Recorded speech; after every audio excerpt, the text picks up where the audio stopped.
ನಿಮ್ಮೆಲ್ಲರಿಗೂ ತಂದೆಯ ದೇವ ನಾಮದಲ್ಲೂ ನಮ್ಮ ರಕ್ಷಕನ ಒಡೆಯನಾಗಿರಂತ ಯೇಸು ಕ್ರಿಸ್ತ ನಾಮದಲ್ಲೂ ವಂದನೆಗಳು ಸಲ್ಲಿಸುತ್ತಾ ದೇವರೊಂದು ಕರುಣೆ ಕೃಪೆ ಪ್ರೀತಿಗಳಿಂದ ನಾವೆಲ್ಲ ಒಟ್ಟಾಗಿ ಸೇರಿ ಆತನ ವಾಕ್ಯಗಳನ್ನ ಧ್ಯಾನ ಮಾಡೋಕ್ಕೆ ದೇವರು ಕೊಟ್ಟಂತ ಮಹಾಕೃಪೆಗೆ ದೇವರಿಗೆ ಕೃತಜ್ಞತೊಡವರಗನ ಕರ್ತನಲ್ಲಿ ಪ್ರೀತಿ ಅಂತ ಸೋದರಗಳೇ, ಕಳೆದ ಒಂದು ವಾರಗಳಲ್ಲಿ ಬಹು ಮುಖ್ಯವಾಗಿರೋಂಥ ಒಂದು ನಾವು ಅಂಶಗಳನ್ನ ನೋಡಿದ್ರಿ. ಅದರ ಸಭೆ ಅಂತಂದ್ರೆ ಏನೋ, ಸಭೆ ಅಂತಂದ್ರೆ ವಾಕ್ಯದ ಪ್ರಕಾರ ಅದು ಒಂದು ಬಿಲ್ಡಿಂಗ್ ಅಲ್ಲ ಅಂತ ನೋಡಿದ್ರಿ. ಅದು ದೇವ್ರ ಮಕ್ಳಿಗೆ ಸಭೆ ಅಂತ ಹೇಳ್ತಾರೆ ಕೂಡ ಅಂತ ನಾವೇನ್ ಮಾಡಿದ್ರಿ, ನಾವು ವಾಕ್ಯದಲ್ಲಿ ಗಮನಿಸಿದ್ರಿ.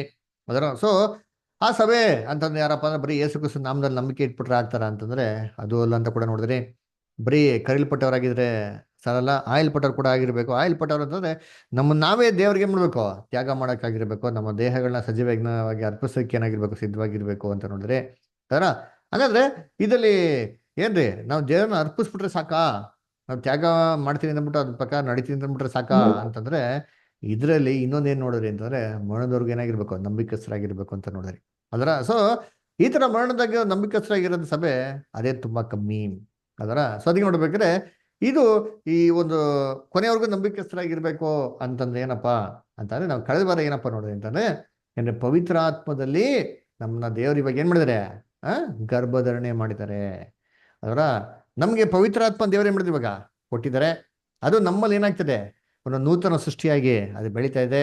ಯಾವ ಪ್ರಕಾರ ತಾಯಿ ಗರ್ಭದಲ್ಲಿ ಒಂದು ಶಿಶು ಬೆಳೀತಾ ಇರ್ತಾರೋ ಆ ಥರ ನಮ್ಮ ಗರ್ಭದಲ್ಲಿ ಏನಾಗ್ತಾರೆ, ನಮ್ಮ ಇದರಲ್ಲಿ ಬೆಳೀತಾ ಇದೆ, ಹಳೆ ಮನುಷ್ಯನಲ್ಲಿ. ಅದಕ್ಕೆ ಬೈಬಲ್ ಹೇಳೋದು, ಹಳೆ ಮನುಷ್ಯನ ತ್ಯಜಿಸಿ ನೂತನ ಒಂದು ಸ್ವರೂಪದಲ್ಲಿರುವಂಥ ಒಂದು ನೂತನ ಮನುಷ್ಯನ ಏನ್ ಮಾಡಿ ನೀವು ಧರಿಸ್ಕೊಳ್ಳಿ ಅಂತ ಸತ್ಯವೇದಲ್ಲಿ ಹೇಳೋದು. ಅದಕ್ಕೆ ಈ ಒಂದು ನೂತನ ಸೃಷ್ಟಿಗೂ ಹಳೆಯ ಒಂದು ಸೃಷ್ಟಿಗೂ ಹೋರಾಟಗಳು ಇರ್ತದೆ. ಈ ಹೋರಾಟ ಸಾಯುವ ತನಕ, ಮರಣ ತನಕನಾಗಿರ್ತದೆ ಇರ್ತದೆ. ಆದರೆ ಏನ್ರಿ, ಮರಣವರೆಗೂ ನಾವು ನಂಬಿಕಸ್ಥರಾಗಿದ್ನೆಲ್ಲವನ್ನ ಏನ್ ಮಾಡಕ್ ನಾವು ಜಯಿಸೋರಾಗಿರ್ಬೇಕು. ಯಾಕಂದ್ರೆ ನೂತನ ಸೃಷ್ಟಿ ಏನ್ರಿ ಅನೇಕ ದೇವ್ರ ಕೆಲಸಗಳಿಗೆ ಅಧೀನರಾಗಿ ನಡಿಬೇಕು ಅಂತ ಮನ್ಸು ಮಾಡ್ತಾರೆ. ಅದು ಹಳೆ ಸೃಷ್ಟಿ ಏನ್ ಮಾಡೋದಿಲ್ಲ, ಇದು ಯಾವ್ದಿಗೂ ನಮಗೆ ಸ್ಪಂದಿಸೋದಿಲ್ಲ. ಅದಕ್ಕೆ ನಾವು ಇದನ್ನ ಜಯಿಸೋದೇ ಮಾಡಕ್ ನಾವು ಆದಷ್ಟು ಪ್ರಯತ್ನ ಮಾಡಬೇಕು. ಕರ್ತನಲ್ಲಿ ಪ್ರೀತಿ ಅಂತ ಸೋರಸಗಳೇ, ಅದಕ್ಕೆ ಕರ್ತನಲ್ಲಿ ಪ್ರೀತಿ ಅಂತ ಸೋರಸಗಳು ನೋಡ್ಬೇಕಾದ್ರೆ ಇವನ್ ನೂತನ ಮನುಷ್ಯ ಅಂತ ನಾವೇನ್ ಮಾಡಿದ್ರಿ, ನಾವು ನೋಡಿದ್ರಿ. ಈ ನೂತನ ಮನುಷ್ಯನಿಗೆನೆ ದೇವ್ರ ಏನ್ ಮಾಡೋದು, ಮರಣ ಹೊಂದಿದ್ಮೇಲೆ ಒಂದು ಕ್ರಿಸ್ತನ ಸ್ವರೂಪದಲ್ಲಿ ಇರೋಂಥ ಆತ್ಮಿಕ ಶರೀರ ಏನ್ ಮಾಡ್ತಾರೆ, ನಮ್ಗೆ ಒಪ್ಪಿಸ್ಕೊಡ್ತಾರೆ. ಯಾಕಪ್ಪ ಅಂತಂದ್ರೆ ಈ ಒಂದು ಆತ್ಮಿಕ ಶರೀರದಲ್ಲೇ ಪರಲೋಕಕ್ಕೆ ಹೋಗಕ್ ಸಾಧ್ಯ. ಈ ಮಾಂಸಿಕ ಶರೀರ ಹೋಗಕ್ ಸಾಧ್ಯನಾ? ಖಂಡಿತವಾಗ್ಲೂ ಇಲ್ಲ ರೀ. ಅದಕ್ಕೆ ಕ್ರಿಸ್ತನು ಕೂಡ ಈ ಒಂದು ಆತ್ಮಿಕ ಶರೀರದಲ್ಲಿ ಎಲ್ಲೋಗಿದ್ದವ್ರು, ಅವ್ರ ಪರಲೋಕಕ್ಕೆ ಹೋಗಿದ್ದು ಅಂತ ನಾವೇನ್ ಮಾಡ್ತೀವಿ ನೋಡ್ತೀವಿ. ಸೊ ಈ ಹೋರಾಟದಲ್ಲಿ ಕೊನೆಯವರೆಗೂ ನಂಬಿಕಸ್ಥನಾಗಿ ಇರ್ತಾನೋ ಅವ್ರ ಏನ್ರಿ ಜಯಮಾಲೆ ಅವ್ನಿಗೆ ಉರಿಸ್ಕೊಡೋದು. ಆ ಒಂದು ಸಭೆನೇ ಬೈಬಲ್ ಹೇಳೋದು ಏನ್ರಿ, ನಂಬಿಕಸ್ಥರಾಗಿರೋಂಥ ಸಭೆ, ಫೇತ್ಫುಲ್ ಚರ್ಚ್ ಅಂತ ನಾವೇನ್ ಮಾಡಿದ್ವಿ ನೋಡಿದ್ರಿ. ಈ ಫೇತ್ಫುಲ್ ಚರ್ಚ್ ಅಲ್ಲಿ ನಾವೇನಾಗಿರ್ಬೇಕು, ಒಬ್ಬರಾಗಿ ಇರಬೇಕು. ಈ ಒಂದು ಫೇತ್ಫುಲ್ ಚರ್ಚ್ನೇ ಏನ್ರಿ ಯುಗದ ಏನ್ರಿ ಸೃಷ್ಟಿಕ್ಕಿಂತ ಮುಂಚೆನೆ, ಜಗತ್ತು ಉತ್ಪತ್ತಿ ಮಾಡೋಕ್ಕಿಂತ ಮುಂಚೆನೆ, ಜಗತ್ತನ್ನ ಸೃಷ್ಟಿ ಮಾಡೋಕ್ಕಿಂತ ಮುಂಚೆನೆ ನಮ್ಮ ಸೃಷ್ಟಿಕರ್ತನ ಏನ್ ಮಾಡಿದ್ದಾರೆ, ಇವಾಗ ಅದನ್ನ ಆಯ್ಕೆ ಮಾಡಿದ್ದಾರೆ. ನೋಡಿ, ಓದೋಣ. ಎಫೆಸರಿಗೆ ಬರೆದ ಪತ್ರಿಕೆ 1ನೇ ಅಧ್ಯಾಯ 4ನೇ ವಾಕ್ಯ. ಓದ್ತೀರಾ ಬ್ರದರ್? ಪಿಟ್ಟು ಬ್ರದರ್ ಓದ್ತೀರಾ? ಸರಿ. ಹೇಗೆಂದರೆ ನಾವು ಪ್ರೀತಿಯಲ್ಲಿ ನಡೆದು ಆತನ ಸನ್ನಿಧಿಯಲ್ಲಿ ಪರಿಶುದ್ಧರು, ದೋಷವಿಲ್ಲದವರು ಆಗಿರಬೇಕೆಂದು ನಮ್ಮನ್ನು ಜಗತ್ತುತ್ಪತ್ತಿಗೆ ಮುಂಚೆ ಕ್ರಿಸ್ತನಲ್ಲಿ ಆರಿಸಿಕೊಂಡನು. Very good. ನೋಡ್ರ, ಜಗತ್ ಉತ್ಪತ್ತಿಕ್ಕಿಂತ ಮುಂಚೆ ನಮ್ಮನ್ನ ಕ್ರಿಸ್ತನಲ್ಲಿ ಆದುಕೊಂಡ್ರು. ಅದಕ್ಕೆ ಈ ವಾಕ್ಯನ ಎಷ್ಟೋ ಜನ ಏನಪ್ಪಾ ಮಾಡ್ತಾರೆ ಅಂತಂದ್ರೆ ತಪ್ಪಾದ ರೀತಿಯಲ್ಲಿ ಏನ್ ಮಾಡ್ತಾರೆ, ಅರ್ಥ ಮಾಡ್ಕೊತಾರೆ. ಯಾವ ಪ್ರಕಾರ ಅಂತಂದ್ರೆ, ಜಗತ್ ಉತ್ಪತ್ತಿಕ್ಕಿಂತ ಮುಂಚೆ ನಮ್ನ ಏನ್ ಮಾಡ್ತಾರೆ, ಆಯ್ಕೆ ಮಾಡ್ಬಿಟ್ಟಾರೆ. ಅಂದ್ರೆ ತಾಯಿ ಗರ್ಭದಲ್ಲೇ ಏನ್ ಮಾಡ್ಬಿಟ್ರಿ, ಇವಾಗ ಆಯ್ಕೆ ಮಾಡ್ಕೊಂಡ್ಬಿಟ್ಟವ್ರೆ ಅಂತ ಹೇಳ್ತಾರೆ. ಅದಕ್ಕೆ ನಮ್ಮ ಹೆಸರು ಪರಲೋಕದಲ್ಲಿ ಬರೀಲ್ಪಟ್ಟಿದೆ ಅಲ್ವರ ಅಂತಂದ್ಬಿಟ್ಟು ಎಷ್ಟೋ ಜನ ಮಾಡ್ತಾರೆ, ತುಂಬಾ ಸಂತೋಷ ಪಡ್ತಾರೆ. ಸಂತೋಷ ಇರ್ಲಿ, ತೊಂದರೆ ಇಲ್ಲ. ಆದ್ರೆ ಇದನ್ನ ಯಾವ ರೀತಿ ಅರ್ಥ ಮಾಡ್ಕೊಂಡ್ಬಿಡ್ತಾರೆ ಅಂತಂದ್ರೆ, ನಮ್ಮ ಹೆಸರು ಪರಲೋಕದಲ್ಲಿ ಬರ್ದಿರೋದ್ರಿಂದ ಜಗದ್ ಉತ್ಪತ್ತಿಕ್ಕಿಂತ ಮುಂಚೆನೆ, ನಾವು ಹುಟ್ಟಕ್ಕಿಂತ ಮುಂಚೆನೆ ಆಯ್ಕೆ ಮಾಡಿದ್ದ, ನಾವು ಇಲ್ಲಿ ಏನು ಮಾಡೋಂಥ ಅವಶ್ಯಕತೆ ಇಲ್ಲ. ನಾವು ವಾಕ್ಯ ಪ್ರಕಾರ ನಡೆಯಬೇಕು ಅಂತ ಅವಶ್ಯಕತೆ ಇಲ್ಲ, ವಾಕ್ಯದ ಪ್ರಕಾರ ಕೇಳಬೇಕು ಅಂತ ಕೂಡ ಅವಶ್ಯಕತೆ ಇಲ್ಲ. ಯಾಕೆ? ನಮ್ಮ ಹೆಸರು ಏನಾಗ್ಬಿಟ್ಟಿದೆ ಅಲ್ಲಿ ಆಲ್ರೆಡಿ ಬರ್ಬಿಟ್ಟಿರೋದ್ರಿಂದ ನಮ್ಮನ್ನ ನಾವು ಹುಟ್ಟಬೇಕಾದ್ರೆ ದೇವ್ರು ಆಯ್ಕೆ ಮಾಡ್ಬಿಟ್ಟವ್ರೆ. ಅದನ್ನ ಹೆಂಗಿದ್ರು ನಡೀತಾರೆ ಅಂತ ಏನ್ ಮಾಡ್ತಾರೆ, ಎಷ್ಟೋ ಜನ ವಾಕ್ಯಕ್ಕೆ ಮುಖ್ಯತ್ವನೇ ಕೊಡಲ್ಲ ರೀ. ದೇವ್ರ ಮಕ್ಕಳಾಗಿ ಭಯಭಕ್ತಿಯಾಗಿ ಏನ್ ಮಾಡಲ್ಲ, ಅವ್ರು ಬದುಕೋದಿಲ್ಲ. ಯಾಕಂದ್ರೆ ನಾವು ಫಸ್ಟೇ ಆಯ್ಕೆ ಮಾಡ್ಬಿಡಿದಿರಿ. ಯಾರೋ ಬೋಧಕರು ಹೇಳ್ತಾರೆ, ಅಯ್ಯೋ ನಿಮ್ಮಂತವ್ರನ್ನ ದೇವ್ರು ಏನ್ ಮಾಡ್ಬಿಟ್ರೆ, ನಿಮ್ ಹೆಸರು ಕೊಟ್ಟು ಕರೆದಿದ್ದಾರೆ ಅಂತ ನೀವು ಎಕ್ಸ್ಟ್ರಾ ನಾವೇನ್ ಮಾಡ್ಬಿಡ್ತೀರಿ, ಅಯ್ಯೋ ನಮ್ಮನ್ನ ಹುಟ್ಟಾಗಿಂತ ಮುಂಚೆನೇ ಆಯ್ಕೆ ಮಾಡ್ಬಿಟ್ರೆ ನಾವು ತಿಳ್ಕೊಂಡ್ಬಿಡ್ತೀರಿ. ಅಲ್ವರ. ಕರ್ತನಲ್ಲಿ ಪ್ರೀತಿ ಅಂತ ಸರೋಸಗಳೇ, ಅಪೋಸ್ಟ್ಲ್ ಪೌಲು ಅವ್ರ ಬಗ್ಗೆ ಕೂಡ ಸತ್ಯವೇದನೆ ಹೇಳ್ತಾರೆ, ತಾಯಿಯ ಗರ್ಭದಿಂದ ಅವ್ರನ್ನ ಏನ್ ಮಾಡೋದು, ಪ್ರತ್ಯೇಕಿಸಿದ್ರು ಅಂತ ವಾಕ್ಯದಲ್ಲಿ ಹೇಳ್ತಾರೆ ಗಲಾತ್ಯರ 1ನೇ ಅಧ್ಯಾಯದಲ್ಲಿ. ಆದ್ರೆ ಅದೇ ಅಪೋಸ್ಟ್ಲ್ ಪೌಲು ಒಂದು ಎಚ್ಚರಿಕೆ ಮಾತು ಹೇಳ್ತಾರೆ ನಮ್ಗೆ. ಏನಂತ ಹೇಳ್ತಾರೆ ಓದೋಣ. 1ನೇ ಕೊರಿಂಥ 9ನೇ ಅಧ್ಯಾಯ 27ನೇ ವಾಕ್ಯ. 1ನೇ ಕೊರಿಂಥ 9:27. ಹೋದ್ರಿ ಯಾರಾದ್ರ? 1ನೇ ಕೊರಿಂಥ 9:27. ಎಸ್ತರ್ ಸಿಸ್ಟರ್ ಇತರರನ್ನು ಓದಿ ಹೆಸರು. ಇತರರನ್ನು ಹೋರಾಟಕ್ಕೆ ಕರೆದ ಮೇಲೆ ಹ್ಮ್. ನಾನೇ ಅಯೋಗ್ಯನೆನಿಸಿಕೊಂಡೆನು ಎಂಬ ಭಯದಿಂದ ನನ್ನ ಮೈಯನ್ನು ಜಜ್ಜಿ ಸ್ವಾಧೀನಪಡಿಸಿಕೊಳ್ಳುತ್ತೇನೆ. ನೋಡ್ರ ಏನ್ ಹೇಳ್ತಾರೆ, ಇತರರನ್ನೂ ಹೋರಾಟಕ್ಕೆ ಕರೆದ ಮೇಲೆ ನಾನೇ ಅಯೋಗ್ಯನ ನೆನೆಸ್ಕೊಂಡ್ಬಿಡ್ತೀನಿ ಅಂತ ಭಯದಿಂದ ನನ್ನ ಮೈಯನ್ನು ಏನ್ ಮಾಡ್ತೀನಿ, ಜಜ್ಜಿ ಸ್ವಾಧೀನ ಪಡಿಸ್ಕೊಂಡು. ಯಾಕೆ ಹೇಳ್ಬೇಕು? ಅಲ್ಲ, ತಾಯಿಯ ಗರ್ಭದಿಂದ ಇವನ್ನ ಪ್ರತ್ಯೇಕಿಸಿ ಅದರ ಅವಾಗೇ ಒಂದು ಆಯ್ಕೆ ಮಾಡಿರ್ಬೇಕ್ರಿ. ಯಾಕೆ ತನ್ನ ಮೈಯನ್ನ ಜಜ್ಕೊಳ್ಬೇಕು ಅಂತ ಯಾಕೆ ಹೇಳಿದ್ರು? ಏನ್ರಿ, ಆಯ್ಕೆ ಆಗಿರೋದು ಇರ್ಬೋದು, ಆ ಆಯ್ಕೆನ ದೃಢಪಡಿಸ್ಕೊಳೋದು ಯಾರಿಗೆ ಬಿಟ್ಟಿರೋದು? ನಮಗೆ ಬಿಟ್ಟಿರೋದು. ಅಂದ್ರೆ ಆಯ್ಕೆ ಆಗಿದ ತಕ್ಷಣ ನಮ್ಗೇನೋ ಸೀಟು ಕನ್ಫರ್ಮ್ ಮಾಡ್ಬಿಟ್ಟಿದೆ ಅಂತಲ್ಲ ರೀ, ವೇಟಿಂಗ್ ಲಿಸ್ಟಲ್ಲಿ ಇದೆ ಅಂತ ಅರ್ಥ ಅಷ್ಟೇ. ಆ ಕನ್ಫರ್ಮೇಶನ್ ಯಾರು ಮಾಡ್ಕೊಬೇಕು? ನಮ್ಮ ದೇಹ ನಾವೇನ್ ಮಾಡಕ್ಕೆ ಇವಾಗ ಅದಿನ ಮಾಡ್ಕೊಬೇಕ್ರಿ. ಕರ್ತನಲ್ಲಿ ಪ್ರೀತಿ ಅಂತ ಸೊಗಳೆ ಅದಕ್ಕೆ ನೋಡ್ಬೇಕಾದ್ರೆ ದೇಹನ ಜಜ್ಜಿ ಕಂಟ್ರೋಲ್ ತರಬೇಕು ಅಂತ ಅಪೋಸ್ಟ್ಲ್ ಪೌಲ್ ಹೇಳ್ತಾರೆ. ಯಾರು? Great apostle Paul. ಯೋಚನೆ ಮಾಡಿ, ನಾನೇ ಎಲ್ಲಿ ಅಯೋಗ್ಯನಾಗಿ ಅನ್ಸ್ಕೊಂಡ್ಬಿಡ್ತೀನೋ ಅಂತ ಭಯ ಅಂತಾರಿ. ಹಂಗಾರೆ ಕರ್ತನಲ್ಲಿ ಪ್ರೀತಿ ಅಂತ ಸೊಗಳೆ ಅಪೋಸ್ಟ್ಲ್ ಪೌಲೇ ಬಿದ್ದೋಗೋ ಸಾಧ್ಯತೆಗಳಿತ್ತು ಆಯ್ಕೆ ಆದವರು ಅಂತಂದ್ರೆ, ನಮ್ಮನ್ನ ಯಾರ್ದೋ ಬಂದ್ಬಿಟ್ಟು ದೇವರು ಹುಟ್ಟಕ್ಕಿಂತ ಮುಂಚೆನೆ ಆಯ್ಕೆ ಮಾಡಿದಾರೆ ಅಂತ ಅಲ್ಲ. ಸರಿ, ಹಂಗಾರೆ ಅಲ್ಲ ಅಂತಂದ್ರೆ ಬ್ರದರ್, ಎಬೇಸ 1ನೇ ಅಧ್ಯಾಯ 4ನೇ ವಾಕ್ಯದಲ್ಲಿ ಬಹು ಸ್ಪಷ್ಟವಾಗಿ ಹೇಳ್ತಾರಲ್ಲ ಬ್ರದರ್, ಜಗತ್ತುತ್ಪತ್ತಿಕ್ಕಿಂತ ಮುಂಚೆನೆ ನಮ್ಮನ್ನ ಕ್ರಿಸ್ತನ ಆಯ್ಕೆ ಮಾಡ್ಕೊಂಡ್ಬಿಟ್ರು ಅಂತಲ್ಲ. ಅದು ಹೆಂಗೆ ಬ್ರದರ್ ಅಂತ ನೋಡತ್ತಿದ್ರೆ ಆ ವಾಕ್ಯನ ಏನ್ರಿ ಇನ್ನೊಂದ್ಸತಿ ಓದೋಣ. ಅದ್ರಲ್ಲಿ ಮುಖ್ಯವಾಗಿರೋಂಥ ಒಂದು ಅಂಶ ಹೇಳ್ತಾರೆ. ಏನದು ನೋಡಿ, ಓದೋಣ. ಎಫೆಸರಿಗೆ ಬರೆದ ಪತ್ರಿಕೆ 1ನೇ ಅಧ್ಯಾಯ 4ನೇ ವಾಕ್ಯ. ಸಂತೋಷ್ ಬ್ರದರ್ ಓದ್ತೀರಾ? ಓದ್ತೀನಿ ಬ್ರದರ್. ಹ್ಮ್.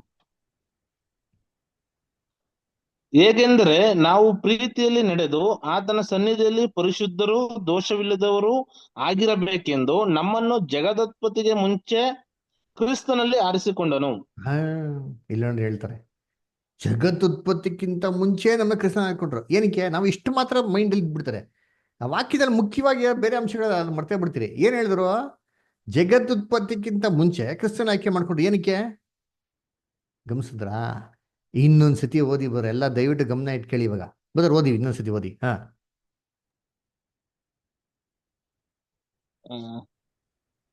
ಹೇಗೆಂದರೆ ನಾವು ಪ್ರೀತಿಯಲ್ಲಿ ನಡೆದು ಆತನ ಸನ್ನಿಧಿಯಲ್ಲಿ ಪರಿಶುದ್ಧರು ದೋಷವಿಲ್ಲದವರು ಆಗಿರಬೇಕೆಂದು ನಮ್ಮನ್ನು ಜಗದೋತ್ಪತ್ತಿಗೆ ಮುಂಚೆ ಕ್ರಿಸ್ತನಲ್ಲಿ ಆರಿಸಿಕೊಂಡನು. ನೋಡ್ರಿ, ಇಲ್ಲಿ ಹೇಳ್ತಾರೆ ಪಾಯಿಂಟು. ಏನಕ್ಕಪ್ಪ ಕ್ರಿಸ್ತನಲ್ಲಿ ಜಗದುತ್ಪತ್ತಿಕ್ಕಿಂತ ಮುಂಚೆ ಆಯ್ಕೆ ಮಾಡಿಕೊಟ್ರು ಅಂತಂದ್ರೆ, ನಾವು ಪ್ರೀತಿಯಲ್ಲಿ ನಡೆದು ಆತನ ಸನ್ನಿಧಿಯಲ್ಲಿ ಪರಿಶುದ್ಧರು ದೋಷವಿಲ್ದಿರ ಇರಬೇಕು ಅಂತನ್ಬಿಟ್ಟು, ಈ ಗುಣಗಳು ನಮ್ಮಲ್ಲಿ ಇರಬೇಕು ಅಂತಂದ್ಬಿಟ್ಟು ಜಗದುತ್ಪತ್ತಿಕ್ಕಿಂತ ಮುಂಚೆ ಏನ್ ಮಾಡೋರಂತೆ? ಆಯ್ಕೆ ಮಾಡೋಂತ. ಹಂಗಾರೆ ಏನೋ ನಮ್ಮನ್ನ ಆಯ್ಕೆ ಮಾಡಿದ್ರ? ನಮ್ಮನ್ನ ಆಯ್ಕೆ ಮಾಡಿಲ್ಲ. ಅಲ್ಲಿ ನಮ್ಮಲ್ಲಿ ಯಾವ ಗುಣಗಳು ಇರ್ಬೇಕಪ್ಪ ಅಂತನ್ಬಿಟ್ಟು ಇದನ್ನ ದೇವರೇ ಮಾಡೋರಂತೆ, ಜಗತ್ತು ಉತ್ಪತ್ತಿಕ್ಕಿಂತ ಮುಂಚೆನೆ ಆಯ್ಕೆ ಮಾಡ್ಬಿಟ್ರಂತೆ. ನೋಡ್ರಿ, ಅರ್ಥ ಆಯ್ತಾ? ವಾಕ್ಯ ಎಷ್ಟು ಕ್ಲಿಯರ್ ಆಗಿ ಹೇಳ್ತಾ. ಅದಕ್ಕೆ ವಾಕ್ಯನ ಗಮನ ಇಟ್ಟು ಓದ್ಬೇಕು. ಇದ ಅರ್ಥ ಏನು? ಯಾರಾದ್ರೂ ಸಭೆ ಆಗ್ಬೇಕು ಅಂತಂದ್ರೆ ಅವ್ರಿಗೊಂದೇ ಕ್ವಾಲಿಫಿಕೇಶನ್ ಇಟ್ಟಿರೋದು.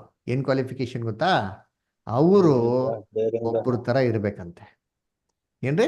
ಆ ಒಂದು ಕ್ವಾಲಿಫಿಕೇಶನ್ ಜಗತ್ತುತ್ಪತ್ತಿಕ್ಕಿಂತ ಮುಂಚೆನೆ ಏನ್ ಮಾಡ್ಬಿಟ್ರಂತೆ ದೇವರು? ಆಯ್ಕೆ ಮಾಡ್ಬಿಟ್ರಂತೆ ಅಲ್ವರ. ಎಲ್ಲಿ ಕೊಟ್ಟವ್ರೆ? ರೋಮಾಪುರದಲ್ಲಿ 8ನೇ ಅಧ್ಯಾಯ 29ನೇ ವಾಕ್ಯ. ರೋಮಾಪುರದಲ್ಲಿ 8:29. ಎಸ್ತರ್ ಸಿಸ್ಟರ್ ಓದ್ತೀರಾ?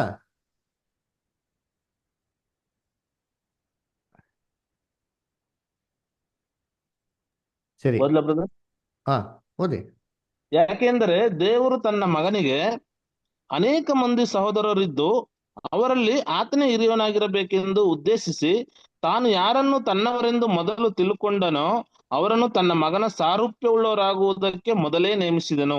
ನೋಡ್ರ, ಏನಕ್ಕಪ್ಪ ನೇಮಿಸ್ಬಿಟ್ಟವ್ರೆ ಅಂತಂದ್ರೆ, ಮಗನ ಸ್ವಾರೂಪ್ಯ ಉಳ್ಳವರಾಗೋದಿಕ್ಕೆ ಮೊದಲು ನೇಮಿಸಿದ್ರು ಅಂತೀರಿ. ಹಂಗಾರೆ ನಮ್ನೆಲ್ಲ ಏನಕ್ಕೆ ನೇಮಿಸಿರೋದು? ಜಗದ್ ಉತ್ಪತ್ತಿಕ್ಕಿಂತ ಮುಂಚೆ ಯಾರ ತರ ಇರ್ಬೇಕಂತೆ? ಕ್ರಿಸ್ತರಂತರ ಇರಬೇಕು ಅಂದ್ಬಿಟ್ಟು ಈ ಗುಣಲಕ್ಷಣಗಳನ್ನ ಜಗದುತ್ಪತ್ತಿಕ್ಕಿಂತ ಮುಂಚೆನೆ ಮಾಡ್ತಾರೆ, ದೇವ್ರು ಫಿಕ್ಸ್ ಮಾಡ್ಬಿಟ್ಟಾರಂತೆ. ಅದರ ಅದಕ್ಕೆ ದೇವ್ರು ಯಾವ ಮನುಷ್ಯನು ಫಿಕ್ಸ್ ಮಾಡಿಲ್ಲ ರೀ, ಆ ಮನುಷ್ಯನಲ್ಲಿ ಇರ್ಬೇಕಂತ ಗುಣಗಳನ್ನ ದೇವ್ರೇ ಮಾಡೋರೆ, ಫಸ್ಟೇ ಫಿಕ್ಸ್ ಮಾಡೋರೆ. ಅದಕ್ಕೆ ನಮ್ಗೆ ಚೆನ್ನಾಗಿ ಗೊತ್ತು, 12 ಜನ ಅಪೋಸ್ತಲರಲ್ಲಿ ಯೂದಾಸ್ ಏನಾಗಿದ್ದಂತೆ, ಒಬ್ಬನಾಗಿದ್ದ. ಯೂದಾಸ್ ಯಾವಾಗ ಬಿದ್ದೋಗ್ಬಿಡ್ತಾನೋ ದೇವ್ರು ಯಾರನ್ನ ಆಯ್ಕೆ ಮಾಡ್ಕೊಡ್ರು, ನೆಕ್ಸ್ಟ್ ಅಪೋಸ್ಟಲ್ ಪೌಲ್ನ ಆಯ್ಕೆ ಮಾಡ್ಕೊಂಡ್ರು. ಯಾಕೆ ಅಂದ್ರೆ ಯೂದಾಸನ ಆಯ್ಕೆ ಮಾಡಿದ್ದು ಕ್ರಿಸ್ತನೇ ಅಲ್ವಾ, ಪ್ರಾರ್ಥನೆ ಮಾಡಿ ಇಡೀ ರಾತ್ರಿ ಪ್ರಾರ್ಥನೆ ಮಾಡಿ ಬೆಳಿಗ್ಗೆ ಆಯ್ಕೆ ಮಾಡಿದಾಗ ತಪ್ಪು ಆಯ್ಕೆ ಮಾಡ್ಬಿಟ್ರಾ? ಅಂದ್ರೆ ಆಯ್ಕೆ ಮಾಡಿ ಸರಿ ರೀ, ಅವನಲ್ಲಿ ಇಂಥ ಗುಣಲಕ್ಷಣಗಳು ಇರಬೇಕು ಅಂತ ಹೇಳ್ಬಿಟ್ರೆ ಆಯ್ಕೆ ಮಾಡಿದ್ರು. ಆದ್ರೆ ಅವನು ಏನಾಗಿಲ್ಲ, ಯೋಗ್ಯವಾಗಿ ಯಾವಾಗ ಇರ್ಲಿಲ್ವೋ, ಆ ಗುಣಲಕ್ಷಣಗಳು ಅವ್ರಲ್ಲಿ ಬೆಳೆಸ್ಕೊಳ್ಳಿಲ್ವೋ, ಅವಾಗ ಆ ಗುಣಲಕ್ಷಣಗಳ ಬೆಳೆಸ್ಕೊಳಕ್ಕೆ ಯೋಗ್ಯವಾಗಿರೋಂಥ ಮನುಷ್ಯನಾಗಿಂತ ಪೌಲ್ನೇ ಮಾಡೋ ದೇವರು ಆಯ್ಕೆ ಮಾಡೋದು. ಅದಕ್ಕೆ ದೇವರು ಜಗತ್ತುತ್ಪತ್ತಿಕ್ಕಿಂತ ಮುಂಚೆ ಗುಣಲಕ್ಷಣಗಳನ್ನ ಆಯ್ಕೆ ಮಾಡೋರಿ. ಉದಾಹರಣೆ ನೋಡ್ಬೇಕಾದ್ರೆ ಇವಾಗ ಮಿಲಿಟರಿ ಸೆಲೆಕ್ಷನ್ ರೀ, ಮಿಲಿಟರಿ ಸೆಲೆಕ್ಷನ್ ಹೆಂಗ್ ಮಾಡ್ತಾರೆ ಏನ್ರಿ, ಆ ಮಿಲಿಟರಿನ ಇರೋಂಥ ಕ್ಯಾಂಡಿಡೇಟ್ಸ್ಗಳನ್ನ ಸೆಲೆಕ್ಷನ್ ಮಾಡೋಕ್ಕಿಂತ ಮುಂಚೆ ಆ ಕ್ಯಾಂಡಿಡೇಟ್ಸ್ಗಳಿಗೆ ಏನೆಲ್ಲ ಗುಣಗಳಿರಬೇಕು ಇದನ್ನೆಲ್ಲ ಫಸ್ಟ್ ಏನ್ ಮಾಡ್ಬಿಡ್ತಾರೆ ಇವರು, ಫಸ್ಟೇ ಫಿಕ್ಸ್ ಮಾಡ್ಬಿಡ್ತಾರೆ. ಯಾವಾಗ ಸೆಲೆಕ್ಷನ್ ಆಗೋದಕ್ಕಿಂತ ಮುಂಚೆನೇ ಫಿಕ್ಸ್ ಮಾಡ್ಬಿಡ್ತಾರೆ. ಏನು ಫಿಕ್ಸ್ ಮಾಡ್ತಾರೆ, ಅವ್ರ ಹೈಟ್ ಇಷ್ಟಿರಬೇಕು, ಅವ್ರ ವೆಯ್ಟ್ ಇಷ್ಟಿರಬೇಕು, ಅವ್ರ ಬೈಸೆಪ್ಸ್ ಇಷ್ಟಿರಬೇಕು, ಥೈಸೆಪ್ಸ್ ಇಷ್ಟಿರಬೇಕು, ದೃಷ್ಟಿ ಹಿಂಗಿರಬೇಕು, ಅದರ ಎಲ್ಲ ಕ್ಲೀನಾಗಿ ಏನು ಮಾಡ್ತಾರೆ, ಫಸ್ಟೇ ಫಿಕ್ಸ್ ಮಾಡಿಬಿಡ್ತಾರೆ. ಹಂಗಂತಂದ್ಬಿಟ್ಟು ವ್ಯಕ್ತಿಗಳನ್ನ ಫಿಕ್ಸ್ ಮಾಡ್ಬಿಡ್ತಾರಾ? ಇಲ್ಲ ರೀ. ಯಾವ ವ್ಯಕ್ತಿಗಳು ಅವ್ರ ಹೆಸರುಗಳನ್ನ ಫಿಕ್ಸ್ ಮಾಡ್ತಾರ? ಇಲ್ಲ ರೀ. ಆ ಒಂದು ಗ್ರೂಪಿಗೆ ಯಾರು ಬೇಕಾದ್ರೆ ಬರ್ಬೋದು, ಅಂದ್ರ ಯಾರು ಬೇಕಾದ್ರೆ ಬರ್ಬೋದು, ಆದರೆ ಅವನಿಗೆ ಅಲ್ಲಿ ಆಲ್ರೆಡಿ ಫಿಕ್ಸ್ ಮಾಡಿದಂಥ ಗುಣಲಕ್ಷಣಗಳು ಏನಾಗಿರ್ಬೇಕು, ಇತ್ತು ಅಂದ್ರೆ ಯಾರು ಬೇಕಾದ್ರೆ ಏನು ಮಾಡೋದು, ಇದನ್ನ ಫಿಕ್ಸ್ ಮಾಡ್ತಾರೆ ಹೊರತು ಒಬ್ಬ ವ್ಯಕ್ತಿಗಳ ಹೆಸರುಗಳು ಏನು ಮಾಡಕ್ ಹೋಗಲ್ಲ, ಫಿಕ್ಸ್ ಮಾಡಕ್ ಹೋಗಲ್ಲ. ಇದೇ ರೀತಿ ದೇವರು ಜಗದುತ್ಪತ್ತಿಕ್ಕಿಂತ ಮುಂಚೆ ಆ ರಾಜುನಾಗ್ಲಿ, ಪೀಟರ್ ಬ್ರದರ್ನಾಗ್ಲಿ, ಬಸವಣ್ಣಪ್ಪ ಬ್ರದರ್ನಾಗ್ಲಿ, ಎಸ್ತರ್ ಸಿಸ್ಟರ್ನಾಗ್ಲಿ, ಎಸ್ರಾ ಬ್ರದರ್ನ ಆಯ್ಕೆ ಮಾಡಲಿಲ್ಲ ರೀ. ನಮ್ಮನ್ನ ಎಲ್ಲಾರನ್ನೂ ಆಯ್ಕೆ ಮಾಡ್ಬಿಟ್ಟವ್ರೆ. ಆದ್ರೆ ಏನಪ್ಪಾ ಅಂದ್ರೆ ಆಯ್ಕೆಯಲ್ಲಿ ನಾವು ಬರಬೇಕು ಅಂದ್ರೆ ನಮ್ಗೆ ಗುಣಲಕ್ಷಣಗಳು ಏನಾಗಿರ್ಬೇಕು, ಏನ್ ಗುಣಲಕ್ಷಣಗಳಿರ್ಬೇಕು, ಕ್ರಿಸ್ತನ ಗುಣಲಕ್ಷಣ ನಮ್ಮಲ್ಲಿ ಇರಬೇಕು. ಅದನ್ನ ಫಿಕ್ಸ್ ಮಾಡೋರೇ ಹೊರತು ಏನ್ ಫಿಕ್ಸ್ ಮಾಡಿಲ್ಲ, ಹೆಸರುಗಳನ್ನ ಫಿಕ್ಸ್ ಮಾಡಿಲ್ಲ. ಚೆನ್ನಾಗಿ ಅರ್ಥ ಇಟ್ಕೊಳ್ಳಿ. ಇವಾಗ ಮಿಲಿಟರಿ ಸೆಲೆಕ್ಷನ್ ಮಾಡ್ಬೇಕಾರೆ ಏನ್ರಿ ಎಷ್ಟು ಎಲ್ಲಾನು ಕರ್ಸ್ಬಿಡ್ತಾರ, ಯಾರು ಇಷ್ಟು ಜನ ಬೇಕಾದ್ರೆ ಬರ್ರಿ ಅಂತಂತಾರ. ಪೋಸ್ಟ್ಗಳು ಏನ್ ಮಾಡಿದ್ದಾರೆ, ಫಿಕ್ಸ್ ಮಾಡಿದ್ದಾರೆ. ಇಷ್ಟೇ ಪೋಸ್ಟ್ ಇರೋದು, ಇದಕ್ಕೆ ಇಷ್ಟು ಜನ ಏನ್ ಮಾಡ್ಬೋದು, ಅಪ್ಲೈ ಮಾಡ್ಬೋದು ಅಂತ ಹೇಳ್ತಾರೆ. ಕರೆಕ್ಟಾ? ಅಂದ್ರೆ ನಂಬರ್ಸ್ ಕೂಡ ಏನ್ ಮಾಡ್ತಾರೆ, ಫಿಕ್ಸ್ ಮಾಡ್ತಾರೆ. ಇದೇ ತರ ದೇವರು ಹಳೆ ಕಾಲದಲ್ಲಿ ಮಹಾಯಾಜಕನ ನೇಮಿಸ್ಬೇಕಾದ್ರೆ ಮಹಾಯಾಜಕ ಯಾರು ಬೇಕಾದ್ರೂ ಆಗ್ತಾ ಇರ್ಲಿಲ್ಲ ರೀ. ಕೆಲವೊಂದು ಕ್ಯಾರೆಕ್ಟರ್ ಇತ್ತು, ಕೆಲವೊಂದು ಕ್ವಾಲಿಟೀಸ್ ಇತ್ತು. ಈ ಕ್ವಾಲಿಟೀಸ್ನ ದೇವ್ರು ಫಸ್ಟೇ ಫಿಕ್ಸ್ ಮಾಡಿದ್ರು. ಮಹಾಯಾಜಕ ಆಗ್ಬೇಕು ಅಂದ್ರೆ ಅವ್ನು ಹಿಂಗೆ ಇರಬೇಕು, ಹಂಗೆ ಇರಬೇಕು ಅಂತ ಫಿಕ್ಸ್ ಮಾಡಿದ್ರು. ಓದೋ ನೋಡಿ ವಾಕ್ಯದಲ್ಲಿ, ಯಾಜಕ ಕಾಂಡ 21ನೇ ಅಧ್ಯಾಯ 17ರಿಂದ 21. ಅಮೃತ ಸಿಸ್ಟರ್ ಓದ್ಬೋದಾ? Leviticus 21st chapter 17 to 21. ನಿನ್ನ ಸಂತತಿಯವರ ಎಲ್ಲ ತಲಾಂತರಗಳಲ್ಲಿಯೂ ಯಾವ ಅಂಗಹೀನನು ದೇವರ ಆಹಾರವನ್ನು ಸಮರ್ಪಿಸುವುದಕ್ಕೆ ಸನ್ನಿಧಿಗೆ ಬರಬಾರದು.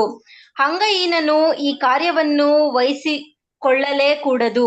ಅವನು ಕುರುಡನಾಗಲಿ, ಕುಂಟನಾಗಲಿ, ಕೊರೆಮೂಗನಾಗಲಿ, ವಿಪರೀತ ಅವಯವಗಳುಳ್ಳವನಾಗಲಿ, ಕೈಕಾಲು ಮುರುಕನಾಗಲಿ, ಗೂನು ಗುಜ್ಜರಿಯಾಗಲಿ, ಹೂಗಣ್ಣ ಕಾಯಿಗಣ್ಣನಾಗಲಿ, ಕಜ್ಜಿ ತುರುಕೆಯುಳ್ಳವನಾಗಲಿ, ಬೀಜದೋಷವುಳ್ಳವನಾಗಲಿ, ಬೇರೆ ಯಾವ ಕಳಂಕವಿದ್ದವನಾಗಲಿ ಯೆಹೋವನಿಗೆ ಹೋಮದ್ರವ್ಯಗಳನ್ನು ಸಮರ್ಪಿಸುವುದಕ್ಕೆ ಸನ್ನಿಧಿಗೆ ಬರಬಾರದು. ನೋಡಿ, ಇಂಥವ್ರು ಯೆಹೋವನ ಸನ್ನಿಧಾನಿಗೆ ಬಲಿ ಸಲ್ಲಿಸೋದಕ್ಕೆ ಬರಬಾರ್ದು ಅಂತ ಹೇಳ್ತಾರೆ. ಏನಂತ ಹೇಳ್ತಾರೆ, ಗಮನಿಸ್ಕೊಟ್ರ? ಅಂಗ ವಿಕಲನೋ ಬರಂಗಿಲ್ಲ, ಅಂಗಹೀನನು ಬರಂಗಿಲ್ಲ, ಅಂಗಗಳು ಹೆಚ್ಚಾಗಿರೋ ಕೂಡ ಏನಿಲ್ಲದೆ ಬರಂಗಿಲ್ವಂತೆ. ಅದಕ್ಕೆ ಅಂತ ಹೇಳ್ತಾರೆ, ಮೂಗು ಚಪ್ಪೆ ಆಗಿರ್ಬಾರ್ದು, ಕಣ್ಣು ಸೊಟ್ಟ ಇರಬಾರ್ದು, ಕಿವಿ ನೆಟ್ಟಿಗಿರ್ಬೇಕು, ಬಾಯಿ ನೆಟ್ಟಿಗಿರ್ಬೇಕು, ಕೈಕಾಲು ನೆಟ್ಟಿಗಿರ್ಬೇಕು.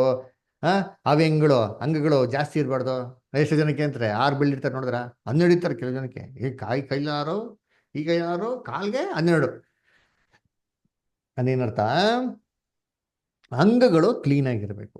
ಮಹಾಯಾಜಕನಿಗೆ ದೇಹದಲ್ಲಿ ಎಷ್ಟು ಅಂಗ ಇರಬೇಕು ಅಷ್ಟೇ ಇರ್ಬೇಕ್ರಿ, ಜಾಸ್ತಿನೂ ಇರಂಗಿಲ್ಲ, ಕಮ್ಮಿನೂ ಇರಂಗಿಲ್ಲ. ಆದ್ರೆ ಇವಾಗ ನಿಮ್ಗೆ ಚೆನ್ನಾಗಿ ಗೊತ್ತು, ನಮ್ಮ ಸತ್ಯವೇದದಲ್ಲಿ ಮಹಾಯಾಜಕ ಯಾರು?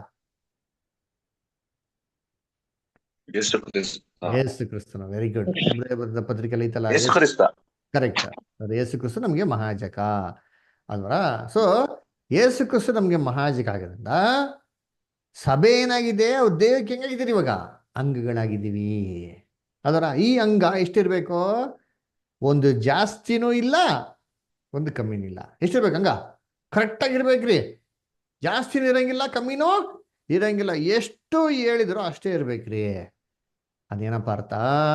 ಕರ್ತನಲ್ಲಿ ಪ್ರೀತಿ ಅಂತ ಸಹೋದರ ಸಹೋದರಿಯರೇ, ಕ್ರಿಸ್ತನ ದೇಹಕ್ಕೆ ಅಂಗವಾಗಿರೋರು ನಂಬರ್ ಫಿಕ್ಸ್ ಇದೆ. ಏನ್ರಿ? ಕ್ರಿಸ್ತನ ಸಭೆಯಾಗಿ ನಂಬಿಕಸ್ಥರಾಗಿರೋ ಸಭೆ, ಮರಣವರೆಗೂ ನಂಬಿಕಸ್ಥರ ಸಭೆ, ಆ ಸಭೆ ಅಂಕಿ ಏನಾಗಿದೆ? ಫಿಕ್ಸ್ ಆಗಿದೆ. ಜಾಸ್ತಿನೂ ಇಲ್ಲ, ಕಮ್ಮಿನೂ ಇಲ್ಲ. ಪರವಾಗಿಲ್ಲ, ಒಬ್ಬರು ಅಡ್ಜಸ್ಟ್ ಮಾಡ್ಕೊಳೋಣ, ಇಲ್ಲ ಇಲ್ಲ ಇಲ್ಲ ಕಮ್ಮಿ ಆಗ್ಬಿಟ್ಟಿದ್ರೆ ಅಡ್ಜಸ್ಟ್ ಮಾಡ್ಕೊಳ್ಳೋಣ. ನೋ, ಎಕ್ಸಾಕ್ಟ್ ಆಗಿದೆ. ಅವ್ರ ನಂಬರ್ ಎಷ್ಟು ಅಂತಂದ್ರೆ, ಅವ್ರ ನಂಬರು 1,44,000. ಇದು ಸತ್ಯವೇದಲ್ಲಿ ಕೊಟ್ಟವ್ರೆ ಅಂದ್ರೆ ಕೊಟ್ಟ ನೋಡಿದ್ರಿ. ಪ್ರಕಟಣೆ 14ನೇ ಅಧ್ಯಾಯ 1ನೇ ವಾಕ್ಯ. ಪ್ರಕಟಣೆ 14ನೇ ಅಧ್ಯಾಯ 1ನೇ ವಾಕ್ಯದಲ್ಲಿ ಓದೋಣ. ವಿನಾಯಕ ನಾಯಕ್ ಬದರ್ ಓದ್ತೀರಾ? ಪ್ರಕಟಣೆ 14:1 ವಿನಾಯಕ ನಾಯಕ್ ಬದರ್ ಓದ್ಬೋದಾ? ಸರ್ ಓದ್ತೇನ್ರಿ. ಹಾ. ನಾನು ನೋಡಲಾಗಿ ಯಾಜಕನು ಕುರಿಯಾದವನು ಬಿಯೋನ್ ಪರ್ವತದ ಮೇಲೆ ಜಿಯೋನ್ ಪರ್ವತ. ಬಿಯೋ ಸರಿ, ಬೇರೆ ಯಾರು ಬ್ರದರ್ಸ್ ಓದ್ತಾರೆ, ನೀವು ಕೇಳ್ಕೊಳ್ಳಿ ಬ್ರದರ್, ತೊಂದರೆ ಇಲ್ಲ. ಓಕೆನಾ? ಸರಿ. ಹಾ, ಬೇರೆ ಯಾರು ಓದ್ತೀರಾ ಬ್ರದರ್ಸ್ ಸಿಸ್ಟರ್ಸ್? ನಾನು ನೋಡಲಾಗಿ ಯಜ್ಞದ ಕುರಿಯಾತನು ಚಿಯೋನಿನ ಪರ್ವತದ ಮೇಲೆ ನಿಂತಿರುವುದನ್ನು ಕಂಡೆನು. ಆತನ ಜೊತೆಯಲ್ಲಿ 1,44,000 ಮಂದಿ ಇದ್ದರು. ನೋಡ್ರ, ಅವರವರು ಹಣೆಯ ಮೇಲೆ ಆತನ ಹೆಸರು, ಆತನ ತಂದೆಯ ಹೆಸರು ಬರೆಯಲ್ಪಟ್ಟಿದ್ದೆವು. ನೋಡ್ರ, ಏನಂತ ನೋಡ್ತೀರಿ ಅಂತಂದ್ರೆ, ಜಿಯೋನ್ ಪರ್ವತದಲ್ಲಿ ಕ್ರಿಸ್ತನು ನಿಂತಿರೋದು ಕಂಡಂತೆ. ಅವ್ರ ಜೊತೆಗೆ ಜನ ಇದಾರಂತೆ. ಯಾಕೆ? ಲೋಕದಂತೆ ಎಲ್ಲರೂ ಇರ್ಬೋದಲ್ವಾ? ಇದರ ಇಲ್ಲ ರೀ, 1,44,000 ಜನ ಮಾತ್ರ ಇರುವಂತೆ. ಯಾಕಂದ್ರೆ ಆ ತಲೆ ಮೇಲೆ ಏನ್ರೆ ಕ್ರಿಸ್ತನ ಹೆಸರು, ಆತನ ತಂದೆ ಹೆಸರು ಏನಾಗಿತ್ತೆ ಬರೆಯಲ್ಪಟ್ಟಿದೆ ಅಂತ ಹೇಳ್ತಾರೆ. ಇದೇ ಕ್ರಿಸ್ತನ ಆಯ್ಕೆ ಆಗಲ್ಪಟ್ಟಂತ ಮೊದಲ್ಗಿತ್ತಿಯ ಸಂಖ್ಯೆ. ಅದರ ಇದೇ ಸಂಖ್ಯೆ ಬಗ್ಗೆ ಪ್ರಕಟಣೆ ಪುಸ್ತಕದಲ್ಲಿ 2 ಅಧ್ಯಾಯದಲ್ಲಿ ಕೊಟ್ಟಿದ್ದಾರೆ. ಒಂದು ಪ್ರಕಟಣೆ 14ನೇ ಅಧ್ಯಾಯ, ಇನ್ನೊಂದು ಪ್ರಕಟಣೆ 7ನೇ ಅಧ್ಯಾಯ. ಪ್ರಕಟಣೆ 7ನೇ ಅಧ್ಯಾಯ ಎಲ್ಲಿ ಕೊಟ್ಟಿದ್ದಾರೆ ಅಂತ ಓದ ನೋಡಿದ್ದೀರಿ. ಪ್ರಕಟಣೆ 7ನೇ ಅಧ್ಯಾಯ 4ನೇ ವಾಕ್ಯನ ಜಯಪ್ರಕಾಶ್ ಬದರ್ ಓದ್ತೀರಾ? ರೆವಲ್ಯೂಷನ್ 7:4. ಎಸ್. ಮುದ್ರೆ ಒತ್ತಿಸಿಕೊಂಡವರ ಸಂಖ್ಯೆಯು ಪ್ರಸಿದ್ಧ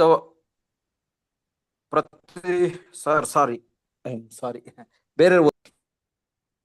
ಸರಿ, ರಮೇಶ್ ಬದರ್ ಓದ್ತೀರಾ? ಅರ್ಕಲ್ ಗುಡ್.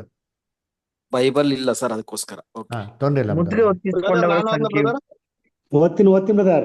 ಇರಿ, ಎಜ್ರಾ ಬದರ್ ಓದ್ತಾ ಇದ್ದಾರೆ, ಅವ್ರು ಓದ್ಬಿಡ್ಲಿ, ಆಮೇಲೆ ನೆಕ್ಸ್ಟ್ ಓದಿ ಅಂತೆ. ಬದರ್ ಓದಿ ಬದರ್. ಮುದ್ರೆ ಒತ್ತಿಸಿಕೊಂಡವರ ಸಂಖ್ಯೆ ಪ್ರಸಿದ್ಧವಾದಾಗ ನಾನು ಕೇಳಿದೆನು, ಇಸ್ರಾಯೇಲ್ ಪ್ರತಿಯೊಂದು ಕುಲಕ್ಕೆ ಸೇರಿದವರು ಒತ್ತಿಸಿಕೊಂಡರು. ಅವರ ಸಂಖ್ಯೆ 1,44,000 ಮಂದಿ. ನೋಡ್ರಾ, ಏನ್ರಿ ಮುದ್ರೆ ಒತ್ತಿಸ್ಕೊಂಡವ್ರು ಎಷ್ಟಂತೆ? 1,44,000 ಮಂದಿ. ಅವ್ರ ತಲೆ ಮೇಲೆ ದೇವರು ಮುದ್ರೆ ಮಾಡಿದ್ರು ಅಂತ ಹೇಳ್ತಾರೆ. ಅದರ ಪವಿತ್ರಾತ್ಮನ ಮುದ್ರೆ ಆಗಿದ್ರು 1,44,000 ಜನ ಅಂತ ಏನ್ ಮಾಡ್ತಾರೆ ಅಲ್ಲಿ ಹೇಳ್ತಾರೆ. ಅದರ ಸರಿ, ಇಲ್ಲಿ ನೋಡ್ಬೇಕಾದ್ರೆ ಏನ್ ಹೇಳ್ತಾರೆ? ಇಸ್ರೇಲಿನ ಪ್ರತಿಯೊಂದು ಕುಲದಿಂದ ಸೇರಿದವರು ಅಂತ ಹೇಳ್ತಾರೆ. ಅದಕ್ಕೆ ಎಷ್ಟು ಜನ ಮಾಡ್ತಾರೆ? ಬದರ್ ಇದು ಇಸ್ರೇಲ್, ಬದರ್ ನಮಗೂ ಸಂಬಂಧ ಇಲ್ಲ. 1,44,000 ಬರೀ ಇಸ್ರೇಲಿನ ಆಯ್ಕೆ ಮಾಡೋದು ಸ್ಪೆಷಲ್ ಕ್ಯಾಟಗರಿ, ಅದು ನಮಗೂ ಅದಕ್ಕೂ ಸಂಬಂಧ ಇಲ್ಲ ಅಂತ ಅಂದ್ಬಿಟ್ರೆ. ಆದ್ರೆ ಇದೇ ಪ್ರಕಟಣೆ 14ನೇ ಅಧ್ಯಾಯ 3ನೇ ವಾಕ್ಯ ಓದಿದ್ರೆ, ಈ ಸಭೆನ ಬರೀ ಇಸ್ರೇಲ್ ಅಂತೆ ಲೋಕದಲ್ಲಿ ಎಲ್ಲಾ ಕಡೆಯಿಂದ ಏನ್ ಮಾಡ್ತಾರಂತೆ? ಅವರು ಆಯ್ಕೆ ಮಾಡ್ತಾರೆ ಅಂತ ನಮಗೆ ಕೊಡ್ತಾರೆ. ಎಲ್ಲಿ ಕೊಟ್ಟವ್ರೆ? ರೆವಲ್ಯೂಷನ್ 14:3 ಓದಿ. ರಮೇಶ್ ಬದರ್ ಓದ್ತೀರಾ? ಪ್ರಕಟಣೆ 14:3. ಅವರು ಸಿಂಹಾಸನದ ಮುಂದೆಯೂ ಆ 4 ಜೀವಿಗಳು ಮತ್ತು ಹಿರಿಯರ ಮುಂದೆಯೂ ಹೊಸ ಹಾಡನ್ನು ಹಾಡಿದರು. ಭೂಲೋಕದೊಳಗಿಂದ ಕೊಂಡುಕೊಳ್ಳಲ್ಪಟ್ಟ ಆ ಲಕ್ಷದ. ಓಕೆ, ನೆಟ್ವರ್ಕ್ ಇಲ್ಲ ಅನ್ಸ್ತದೆ. ಯಾರು ಸರ್? ಭೂಲೋಕದೊಳಗಿಂದ ಕೊಂಡುಕೊಳ್ಳಲ್ಪಟ್ಟ ಆ 1,44,000 ಜನರೇ ಹೊರತು ಬೇರೆ ಯಾರೂ ಆ ಹಾಡನ್ನು ಕಲಿಯಲಾರರು. ನೋಡ್ರ ಏನ್ ಹೇಳ್ತಾರೆ, ಭೂಲೋಕದಿಂದ ಕೊಂಡುಕೊಳ್ಳಲ್ಪಟ್ಟಂತ ಆ 1,44,000 ಅಂತ ಹೇಳ್ತಾರೆ. ಹಂಗೆ ಎಲ್ಲಿಂದ ಆಯ್ಕೆ ಮಾಡಿದ್ರೆ ಬರೀ ಇಸ್ರೇಲ್ ಕೊಟ್ಟಿದ್ದಾರಾ? ಅದೇನು ಕೊಟ್ಟಿದ್ದಾರೆ, ಭೂಲೋಕದಿಂದ ಅಂತ ಕೊಟ್ಟಿದ್ದಾರೆ. ಭೂಲೋಕದಲ್ಲಿ ಎಲ್ಲಾ ಕಡೆಯಿಂದ ದೇವರು 1,44,000 ಏನ್ ಮಾಡ್ತಾರೆ, ಆಯ್ಕೆ ಮಾಡ್ತಾರೆ ಅಂತ ಹೇಳ್ತಾರೆ. ಮತ್ತೆ ಹಂಗಿರ್ಬೇಕಾದ್ರೆ ಪ್ರಕಟಣೆ 7ನೇ ಅಧ್ಯಾಯದಲ್ಲಿ ಯಾಕೆ ಇಸ್ರೇಲ್ ಅಂತ ಕೊಟ್ರು ಅಲ್ವರ? ಅದಕ್ಕೆ ನೋಡ್ಬೇಕಾದ್ರೆ ಪ್ರಕಟಣೆ ಪುಸ್ತಕ ಬರ್ದಿರೋದು ಯಾವ ಥರಪ್ಪ ಬರ್ದಿರೋದ್ರೆ, ಒಂದು ನೇರವಾಗಿರೋಂಥ ಭಾಷೆಯಲ್ಲಿ ಬರ್ದಿಲ್ಲ. ಅದು ಬರ್ದಿರೋದು ಯಾವ ಥರ ಅಂತಂದ್ರೆ ಆತ್ಮಿಕವಂತ ಭಾಷೆಯಲ್ಲಿ, ಸೂಚನೆ ಚಿಹ್ನೆಗಳ ಭಾಷೆಯಲ್ಲಿ ಬರ್ದಿದ್ದಾರೆ. ಎಲ್ಲಿ ಕೊಟ್ಟಿದ್ದಾರೆ? ಪ್ರಕಟಣೆ 1ನೇ ಅಧ್ಯಾಯ 1ನೇ ವಾಕ್ಯ ನೋಡಿ, ಓದೋಣ. ಪ್ರಕಟಣೆ 1ನೇ ಅಧ್ಯಾಯ 1ನೇ ವಾಕ್ಯ. ಎಜ್ರಾ ಬದರ್ ಓದ್ಬೋದಾ? ರೆವಲ್ಯೂಷನ್ 1:1. ಬ್ರದರ್ ಓದ್ತೀನಿ. ಯೇಸು ಕ್ರಿಸ್ತನ ಪ್ರಕಟಣೆಯು ಆತನ ಬೇಗ ಸಂಭವಿಸಬೇಕಾಗಿರುವ ಸಂಗತಿಗಳನ್ನು ತನ್ನ ದಾಸರಿಗೆ ತೋರಿಸುವುದಕ್ಕಾಗಿ ದೇವರಿಂದ ಈ ಪ್ರಕಟಣೆಯನ್ನು ಹೊಂದಿದನು. ಇದಲ್ಲದೆ ಆತನು ತನ್ನ ದೂತನನ್ನು ಕಳುಹಿಸಿ ಅವನ ಮೂಲಕ ಆ ಸಂಗತಿಗಳನ್ನು ತನ್ನ ದಾಸನಾದ ಯೋಹಾನನಿಗೆ ಸೂಚಿಸಿದನು. ಸೂಚಿಸಿದರು, ಹೇಳಿದ್ರು ಅಂತ ಹೇಳಿದ್ಯಾ? ಸೂಚಿಸಿದ್ರು ಅಂದ್ರೆ, ಸೂಚಿಸಿದ್ರು ಅಂದ್ರೆ ಏನಪ್ಪ ಮೀನಿಂಗ್ ಅಂದ್ರೆ ಸೂಚನೆಗಳ ಮುಖಾಂತರ. ಇಂಗ್ಲಿಷ್ ಹೇಳ್ತಾರೆ ಸಿಗ್ನಿಫೈಡ್ ಅಂಡ್ ಟು ಹಿಮ್ ಅಂತ ಹೇಳ್ತಾರೆ. ಸಿಗ್ನಿಫೈಡ್ ಏನೇನ್ರಿ? ಸೈನ್ ಲ್ಯಾಂಗ್ವೇಜ್ ಅಲ್ಲಿ ಮಾತಾಡೋದು. ಇವಾಗ ಪೊಲೀಸರು ಹಿಂಗೆ ಅಂತಂದ್ರೆ ಮೀನಿಂಗು ಸ್ಟಾಪ್ ಅಂತ ಅರ್ಥ. ಹಿಂಗೆ ಅಂತಾನೆ ಪೊಲೀಸರು ಹೋಗಿ ಅಂತ ಅರ್ಥ ಅದರ ಸೈನ್ ಲ್ಯಾಂಗ್ವೇಜ್ ಮುಖಾಂತರ ನಮಗೆ ಬರ್ದಿರೋದ್ರಿ. ಅದಕ್ಕೆ ಪ್ರಕಟಣೆ ಪುಸ್ತಕ ನೋಡ್ಬೇಕಾರೆ ಇಸ್ರೇಲು ಅಂತ ಅನ್ಬೇಕಾರೆ ಯಾವ ಇಸ್ರೇಲು? ಇಸ್ರೇಲಲ್ಲಿ 2 ಥರ ಇಸ್ರೇಲ್ ಇದೆ ರೀ. ಇದನ್ನ ಕೇಳಕ್ಕೆ ನೀವು ಆಶ್ಚರ್ಯ ಆಗ್ಬೋದು. ಇದೇನು ಬದರ್ ಇಸ್ರೇಲ್ ಅಂತ ಒಂದೇ ಇಸ್ರೇಲ್ ಕೇಳಿದ್ರೆ ನೀವೇನು 2 ಇಸ್ರೇಲ್ ಇದೆಯಲ್ಲ ಅಂತ ಹೇಳ್ತಾರೆ ನೋಡಿ. ಅಪೊಸ್ತಲ ಪೌಲ್ ಹೇಳ್ತಾರೆ, ಓದೋಣ. ಯಾರಪ್ಪ ನಿಜವಾದ ಯಹೂದ್ಯನು ಅಂತ. ರೋಮಾಪುರದಲ್ಲಿ 9ನೇ ಅಧ್ಯಾಯ 6ರಿಂದ 8. ಪೀಟರ್ ಪ್ರಕಾಶ್ ಬದರ್ ಓದ್ತೀರಾ?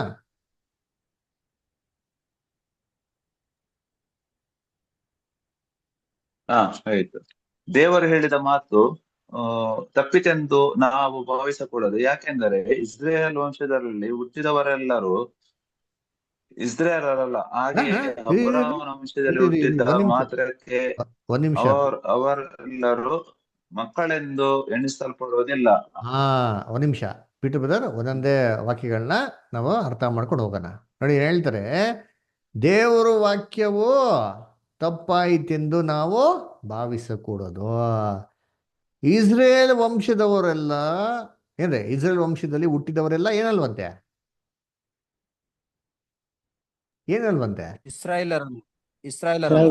ಇಸ್ರೇಲರು ಅಲ್ವಂತೆ. ಗಮನಿಸಿದ್ರಾ? ಆ ವಾಕ್ಯ ಮತ್ತೆ ಇನ್ನೊಂದ್ಸತಿ ಓದಿ ಬುದ. 6ನೇ ವಾಕ್ಯ ಇನ್ನೊಂದ್ಸತಿ ಓದಿ. ದೇವರು ಹೇಳಿದ ಮಾತು ತಪ್ಪಿತೆಂದು ನಾವು ಭಾವಿಸಕೂಡದು. ಯಾಕಂದ್ರೆ ಇಸ್ರಾಯೇಲ್ ವಂಶದಲ್ಲಿ ಹುಟ್ಟಿದವರೆಲ್ಲರೂ ಇಸ್ರಾಯೇಲ್ಯರಲ್ಲ. ಹಂಗಾರೆ ಏನರ್ಥ? ಇಸ್ರೇಲರು ಹುಟ್ಟಿದ ಮಾತ್ರಕ್ಕೆ ಇಸ್ರೇಲ್ ಅಲ್ವಂತೀರಿ. ಹಂಗಾರೆ ಏನಪ್ಪ ಅರ್ಥ ಆಗ್ತಾರೆ ಅಂದ್ರೆ, ನಾವು ಸುಮ್ಮನೆ ಇಸ್ರೇಲ್ ಜನ್ಮ ತಗೊಂಡ್ಬಿಟ್ರೆ ಇಸ್ರೇಲ್ ಯಹೂದ್ಯರಾಗೋದಕ್ಕೆ ಸಾಧ್ಯ ಅಲ್ಲಿ. ಹಂಗಾರೆ ಯಹೂದ್ಯರಾಗಬೇಕು ಅಂತ ಒಂದು ಗುಣ ಇದೆ ಅಂತೆ, ಒಂದು ಸ್ಪೆಷಲ್ ಕ್ಯಾರೆಕ್ಟರ್ ಇರ್ಬೇಕಂತೀರಿ. ಅದನ್ನೇ ಅಪೊಸ್ತಲ ಪೌಲ್ ಸ್ಟ್ರೆಸ್ ಮಾಡಿ ಹೇಳ್ತಾ ಇರೋದು. ನೋಡಪ್ಪ, ನೀವು ಸುಮ್ಮನೆ ಇಸ್ರೇಲ್ ವಂಶದಲ್ಲಿ ಹುಟ್ಬಿಟ್ಟಿದ್ದೀನಿ, ನಾನು ಯಹೂದ್ಯ ಅಂತ ಹೇಳ್ಕೊಳಕ್ ಸಾಧ್ಯ ಇಲ್ಲ. ಬೈಬಲ್ ಪ್ರಕಾರ ನೋಡೋದಾದ್ರೆ ಯಹೂದ್ಯನಾಗಬೇಕು ಅಂತ ಒಂದು ಒಳ್ಳೆ ಗುಣಲಕ್ಷಣಗಳಿರ್ಬೇಕು ಅಂತ ಹೇಳ್ತಾರೆ ಅಲ್ವರ. ಆ ಗುಣಲಕ್ಷಣಗಳಿದ್ರೇನೆ ನೀನು ಯಹೂದ್ಯನಾಗೋದಕ್ಕೆ ಸಾಧ್ಯ. ನೀ ಇಸ್ರೇಲ್ ಜನ್ಮ ತಗೊಂಡ್ರೆ ಇರು, ನೀನು ಯಹೂದ್ಯನಾಗಬೇಕು ಅಂದ್ರೆ ನಿನ್ನ ಮುಖ್ಯವಾದಂಥ ಗುಣಗಳಿರ್ಬೇಕು ಅಂತ ಹೇಳ್ತಾರೆ. ಹಂಗಾರೆ ಏನದು ಗುಣಗಳು? ಇವಾಗ ಕಂಟಿನ್ಯೂ ಮಾಡಿ ಪೀಟರ್ ಬ್ರದರ್, ಇವಾಗ ಮುಂದಕ್ಕೆ ಓದಿ. 7ನೇ ವಾಕ್ಯ ಅಲ್ಲ? ಅವರೆಲ್ಲರೂ ಹಾಗೆ ಅಬ್ರಾಹ್ಮನ ವಂಶದಲ್ಲಿ ಹುಟ್ಟಿದ ಮಾತ್ರಕ್ಕೆ ಅವರೆಲ್ಲರೂ ಮಕ್ಕಳೆಂದು ಎಣಿಸಲ್ಪಡುವುದಿಲ್ಲ. ಆದರೆ ಇಸಾಕನಿಂದ ಹುಟ್ಟಿದವರೇ ನಿನ್ನ ಸಂತತಿ ಎನಿಸಿಕೊಳ್ಳುವರು ಎಂದು ದೇವರು ಹೇಳಿದರು. ಆ ಮಾತಿನ ಅರ್ಥವೇನೆಂದರೆ, ಶರೀರ ಸಂಬಂಧವಾಗಿ ಹುಟ್ಟಿದವರೆಲ್ಲರೂ ದೇವರ ಮಕ್ಕಳಲ್ಲ, ಸಂಬಂಧವಾಗಿ ಹುಟ್ಟಿದವರು ಅಬ್ರಾಹ್ಮನ ಸಂತತಿಯವರೆಂದು ಎನಿಸಲ್ಪಡುವುದೆಂಬುದು. Okay, thank you Peter brother. ನಿಮ್ಮ ನೆಟ್ವರ್ಕ್ ತುಂಬಾ ಅದು ಸ್ವಲ್ಪ ಪೂರ್ ಆಗಿದೆ, ತುಂಬಾ ಕಟ್ಕಟ್ಟಾಗಿ ಬರ್ತಾ ಇದೆ.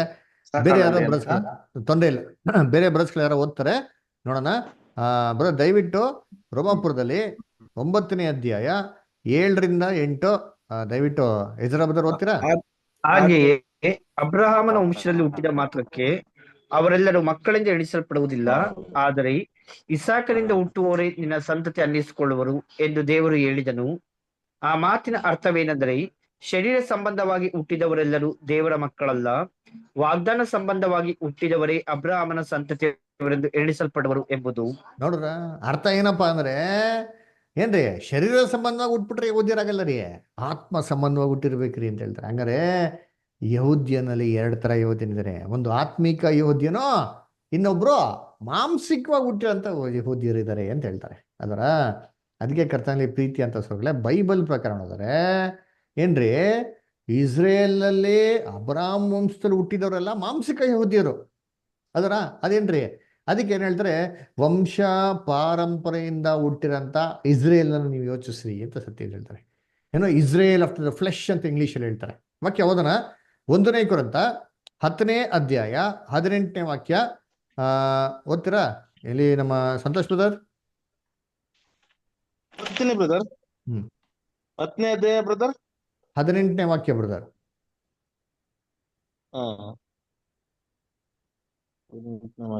ಇಸ್ರೇಲ್ ಆಗಿರುವವರನ್ನು ಯೋಚಿಸಿರಿ, ಯಜ್ಞ ಮಾಡಿದ್ದನ್ನು ತಿನ್ನುವವರು ಯಜ್ಞ ವೇದಿಯೊಡನೆ ಭಾಗಿಗಳಾಗಿದ್ದಾರಲ್ಲವೇ? ಹೀಗೆ ಹೇಳುವುದರಿಂದ ನೋಡ್ರಿ, ಅವ್ರು ಯಾರಂತೆ? ವಂಶ ಕ್ರಮದಿಂದ ಇಸ್ರೇಲರನ್ನು ಯೋಚಿಸಿರಿ. ಅವ್ರೇನ್ ಮಾಡ್ತಾರೆ? ಬಲಿ ಬಿಟ್ಟು ಮೇಲೆ ತಿಂತಾ ಇದಾರಲ್ಲ, ಅವರು ಯಾರಂತೆ? ವಂಶ ಪರಂಪರೆಯಿಂದ ವಂಶದಲ್ಲಿ ಮಾಂಸಿಕವಾಗಿ ಹುಟ್ಟಿರಂತ ಯಹೂದ್ಯರು. ಆತ್ಮಿಕ ಯಹೂದ್ಯರ ಬಗ್ಗೆ ವಾಕ್ಯ ಐತೆ ನೋಡಿ, ನೋಡಿಸ್ತೀನಿ. ಇಲ್ಲಿ 1ನೇ ಪೇತ್ರ 2ನೇ ಅಧ್ಯಾಯ 5ನೇ ವಾಕ್ಯ. ಇಲ್ಲಿ 1 Peter 2:5. ಜಯಪ್ರಕಾಶ್ ಅವರು ಓದಿ. Yes sir.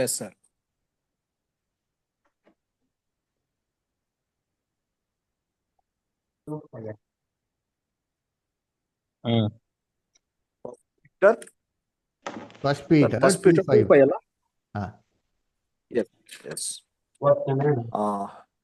ನೀವು ಸಹ ಜೀವವುಳ್ಳ ಕಲ್ಲುಗಳಾಗಿದ್ದು ಆತ್ಮ ಸಂಬಂಧವಾದ ಮಂದಿರಕ್ಕೆ ಕಟ್ಟಲ್ಪಡುತ್ತಾ ಇದ್ದೀರಿ. ಬ್ರದರ್, 1 ನಿಮಿಷ ಎಲ್ಲ ದಯವಿಟ್ಟು 1 ನಿಮಿಷ. ನಾನು ಯಾರನ್ನ ಬೈಬಲ್ ಓದೋ ಕೇಳ್ತೀನೋ ದಯವಿಟ್ಟು ಅವ್ರ ಮಾತ್ರ ಓದ್ರಿ, ಕನ್ಫ್ಯೂಷನ್ ಬೇಡ. ಓಕೆನಾ? ಒಬ್ರು ಓದ್ತಾ ಇರ್ಬೇಕಾದ್ರೆ ದಯವಿಟ್ಟು ಮತ್ತೊಬ್ರು ಅವಕಾಶ ಮಾಡ್ಕೊಡ್ಬೇಕು. ನಾನು ಏನ್ ಹೇಳ್ತೀನಿ ಅವ್ರು ಮಾತ್ರ ಓದ್ರಿ. ಆಮೇಲೆ ದಯವಿಟ್ಟು ನೆಟ್ವರ್ಕ್ ಇಲ್ಲ ಅಂದ್ರೆ ಬೇಜಾರು ಮಾಡ್ಕೊಬಿಡಿ, ಮತ್ತೊಬ್ರು ಓದ್ಲಿ. ಓಕೆನಾ? ಯಾಕಂದ್ರೆ ವಾಕ್ಯ ನಾವು ಸ್ಪಷ್ಟವಾಗಿ ನಾವು ಕೇಳಿಲ್ಲ ಅಂತಂದ್ರೆ ನಮಗೆ ವಾಕ್ಯಗಳ ಅರ್ಥ ಆಗೋದು ತುಂಬಾ ಕಷ್ಟ ಆಗ್ಬಿಡ್ತೀರಿ. ಓಕೆನಾ? ದಯವಿಟ್ಟು 1 Peter 2:5 ಓಕೆನಾ ಓದ್ರಿ. ಜಯಪ್ರಕಾಶ್ ಬ್ರದರ್, ನಿಮ್ಮ ಹತ್ರ ಮೊಬೈಲ್ ಇದೆಯಾ, ಬೈಬಲ್ ಇದೆಯಾ? ಎಸ್, ಬೈಬಲ್ ಇದೆ ಸರ್. ಬೈಬಲ್ ಅಲ್ಲಿ ಓದ್ರಿ. ನೀವು ಸಹ ಬೈಬಲ್ ಇದೆ ಸರ್. ನೀವು ಸಹ ಜೀವವುಳ್ಳ ಕಲ್ಲುಗಳಾಗಿದ್ದು ಆತ್ಮ ಸಂಬಂಧವಾದ ಮಂದಿರವಾಗಲಿಕ್ಕೆ ಕಟ್ಟಲ್ಪಡುತ್ತಾ ಇದ್ದೀರಿ ಮತ್ತು ಯೇಸು ಕ್ರಿಸ್ತನ ಮೂಲಕ ದೇವರಿಗೆ ಸಮರ್ಪಕವಾದ ಆತ್ಮೀಯ ಯಜ್ಞಗಳನ್ನು ಸಮರ್ಪಿಸುವುದಕ್ಕೆ ಪವಿತ್ರ ಯಾಜಕ ವರ್ಗದವರಾಗಿದ್ದೀರಿ. ನೋಡ್ರ, ಇಲ್ಲಿ ಹೇಳ್ತಾರೆ ಸಭೆ ಬಗ್ಗೆ ಹೇಳ್ತಾರೆ. ಏನ್ರಿ? ನೀವು ಆತ್ಮಿಕ ಮಂದಿರವನ್ನು ಕಟ್ಟಲ್ಪಟ್ಟರಾಗಿದ್ದಾರೆ. ಇವರು ಸ್ಪಿರಿಚುವಲ್ ಹೌಸ್ ಅಂತ ಹೇಳ್ತಾರೆ. ಅದಕ್ಕೆ ಇಲ್ಲಿ ನಾವು ಯಜ್ಞಗಳನ್ನ ದೇವ್ರು ಸಲ್ಲಿಸ್ತಾ ಇದ್ರಂತೆ. ಅವ್ರೇನ್ ಮಾಡಿದ್ರು? ಲಿಟ್ರಲ್ ಆಗಿರೋ ಬಲಿಪೀಠ ಮೇಲೆ ಯಜ್ಞಗಳು ಸಲ್ಲಿಸಿದ್ರು. ಇಲ್ಲಿ ಎಂತ ಯಜ್ಞ ಅಂತೆ? ಇಲ್ಲಿ ಮಾಂಸಿಕವಾದಂತ ಯಜ್ಞಗಳಲ್ಲ ರೀ. ಅದಕ್ಕೆ ನಮ್ಮ ದೇಹಗಳನ್ನೇ ಸಜೀವ ಯಜ್ಞ ಅರ್ಪಿಸುವಂಥದ್ದು. ಇದು ಆತ್ಮಿಕ ಇಸ್ರಾಯೇಲ್. ಇನ್ನೊಂದು ವಾಕ್ಯ ಓದೋದು ನೋಡಿದ್ದೀನಿ. ಸುನ್ನತಿ ಕೊಡಿದ್ರು ಇಸ್ರೇಲ್ಗೆ, ಕರೆಕ್ಟಾ? ಇವಾಗ ಅವ್ರಿಗೇನು ಸುನ್ನತಿ ಇದೆ, ನಮ್ಗೇನು ಸುನ್ನತಿ ಇದೆ ನೋಡಿ. ಓದೋಣ. ರೋಮಪುರದಲ್ಲಿ 2ನೇ ಅಧ್ಯಾಯ 28 ಮತ್ತು 29ನೇ ವಾಕ್ಯ. ಜಮೀಮಾ ಸಿಸ್ಟರ್ ಓದ್ಬೋದಾ? Roman 2nd chapter 28-29. ಬ್ರದರ್, ಹೊರಗೆ ಮಾತ್ರ ಯೆಹೂದ್ಯನಾಗಿರುವವನು ಯೆಹೂದ್ಯನಲ್ಲ, ಮತ್ತು ಹೊರಗೆ ಶರೀರದಲ್ಲಿ ಮಾತ್ರ ಮಾಡುವ ಸುನ್ನತಿಯು ಸುನ್ನತಿಯಲ್ಲ. ಆದರೆ ಒಳಗೆ ಯೆಹೂದ್ಯನಾಗಿರುವವನೇ ಯೆಹೂದ್ಯನು, ಮತ್ತು ಹೃದಯದಲ್ಲಿ ಆಗುವ ಸುನ್ನತಿಯೇ ಸುನ್ನತಿ.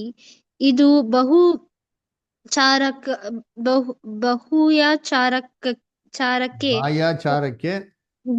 ಬಾಯಾಚಾರಕ್ಕೆ ಸಂಬಂಧಪಟ್ಟದ್ದಲ್ಲ, ಆತ್ಮ ಸಂಬಂಧಪಟ್ಟದ್ದೇ.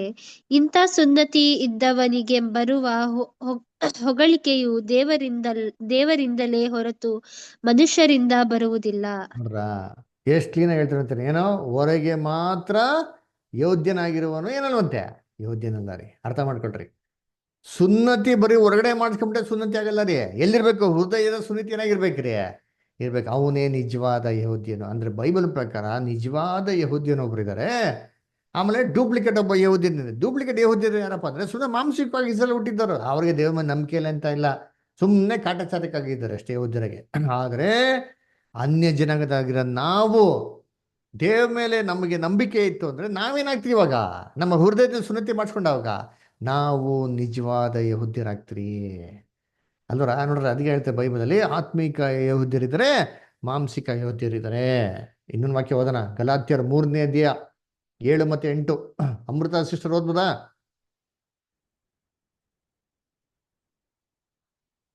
Galatians 3rd chapter 7 and 8. ಸರಿ, ಸಂತೋಷ್ ಬ್ರದರ್ ಓದಿ. ಓದ್ತೀನಿ ಬ್ರದರ್. 3ನೇ ಅಧ್ಯಾಯ 7-8 ಬ್ರದರ್. ಹೌದು ಬ್ರದರ್.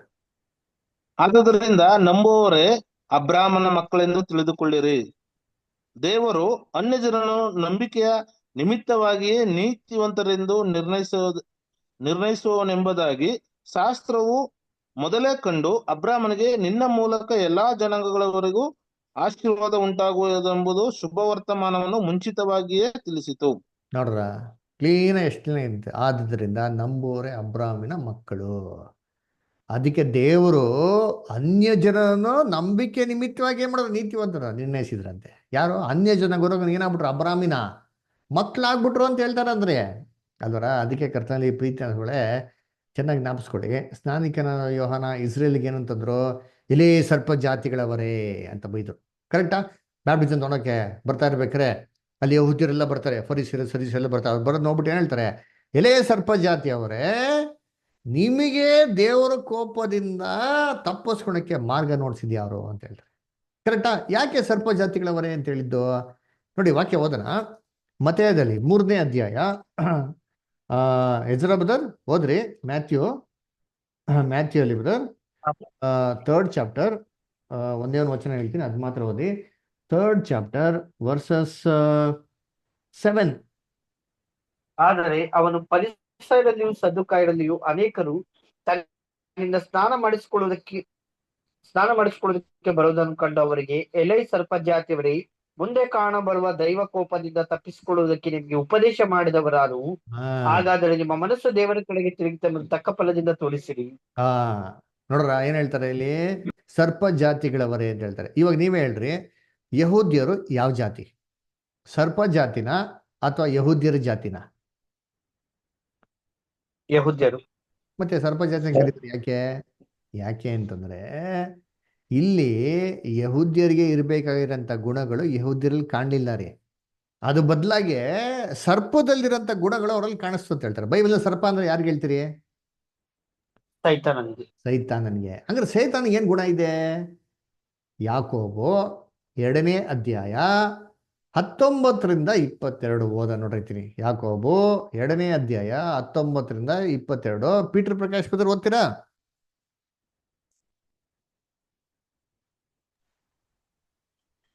ದೇವರು ಒಪ್ಪನೆ ಎಂದು ನೀನು ನಂಬುವುದು ಒಳ್ಳೆಯದು. ದೆವ್ವಗಳು ಕೂಡ ಹಾಗೆ ನಂಬಿ ಹೆದರಿ ನಡುಗುತ್ತವೆ. ನೋಡ್ರ, ಇದೇ ಅರ್ಥ. ದೆವ್ವಗಳು ಕೂಡ ಏನ್ರಿ? ದೇವ್ರನ್ನ ನಂಬಿ ಹೆದರಿ ಏನ್ ಮಾಡ್ತಾವಂತೆ? ಏನ್ ಮಾಡ್ತವೆ? ನಡುಗ್ತವೆ. ಆದ್ರೆ ಏನ್ ಪ್ರಯೋಜನ? ನಡುಗ್ಬಿಟ್ಟು ಅವು ಕ್ರಿಯೆ ರೂಪದಲ್ಲಿ ತರ್ತಾರ. ದೇವ್ರ ಕೊಟ್ರೆ ಭಯ, ಆದ್ರೆ ಅದು ಭಕ್ತಿ ನೋಡಿಸ್ತಾರ? ಹೇಳ್ರಿ, ನೋಡಿಸ್ತಾರ ಇಲ್ವಾ? ಸೇತಾನ್ ನೋಡಿಸ್ತಾರ? ದೇವ್ರ ಭಕ್ತಿ ಇದೆಯಾ ಅವನ್ಗೆ? ಇಲ್ಲ ಬ್ರದರ್, ಇಲ್ಲ. ಇದೇ ತರ ಯಹೂದ್ಯರಾಗ್ಬಿಟ್ರಿ. ದೇವ್ರನ್ನ ಸುಮ್ಮನೆ ಕಾಟಾಚಾರಕ್ಕೆ ನಂಬ್ತಾ ಇದ್ರು, ಕ್ರಿಯೆಯಲ್ಲಿ ಏನೂ ಇಲ್ಲ ರೀ. ಅದಕ್ಕೆ ಆ ವಾಕ್ಯದಲ್ಲಿ ಮುಂದಕ್ಕೆ ಓದಿ ಬ್ರದರ್. ಪೀಟರ್ ಬ್ರದರ್ ಹಂಗೆ ಮುಂದಕ್ಕೆ ಓದಿ. ಅಲ್ಲಿ ಏನ್ ಹೇಳ್ತಾರೆ ನೋಡಿ, ಅಬ್ರಾಮ್ಗೆ ಹೇಳ್ತಾರೆ ಇವಾಗ.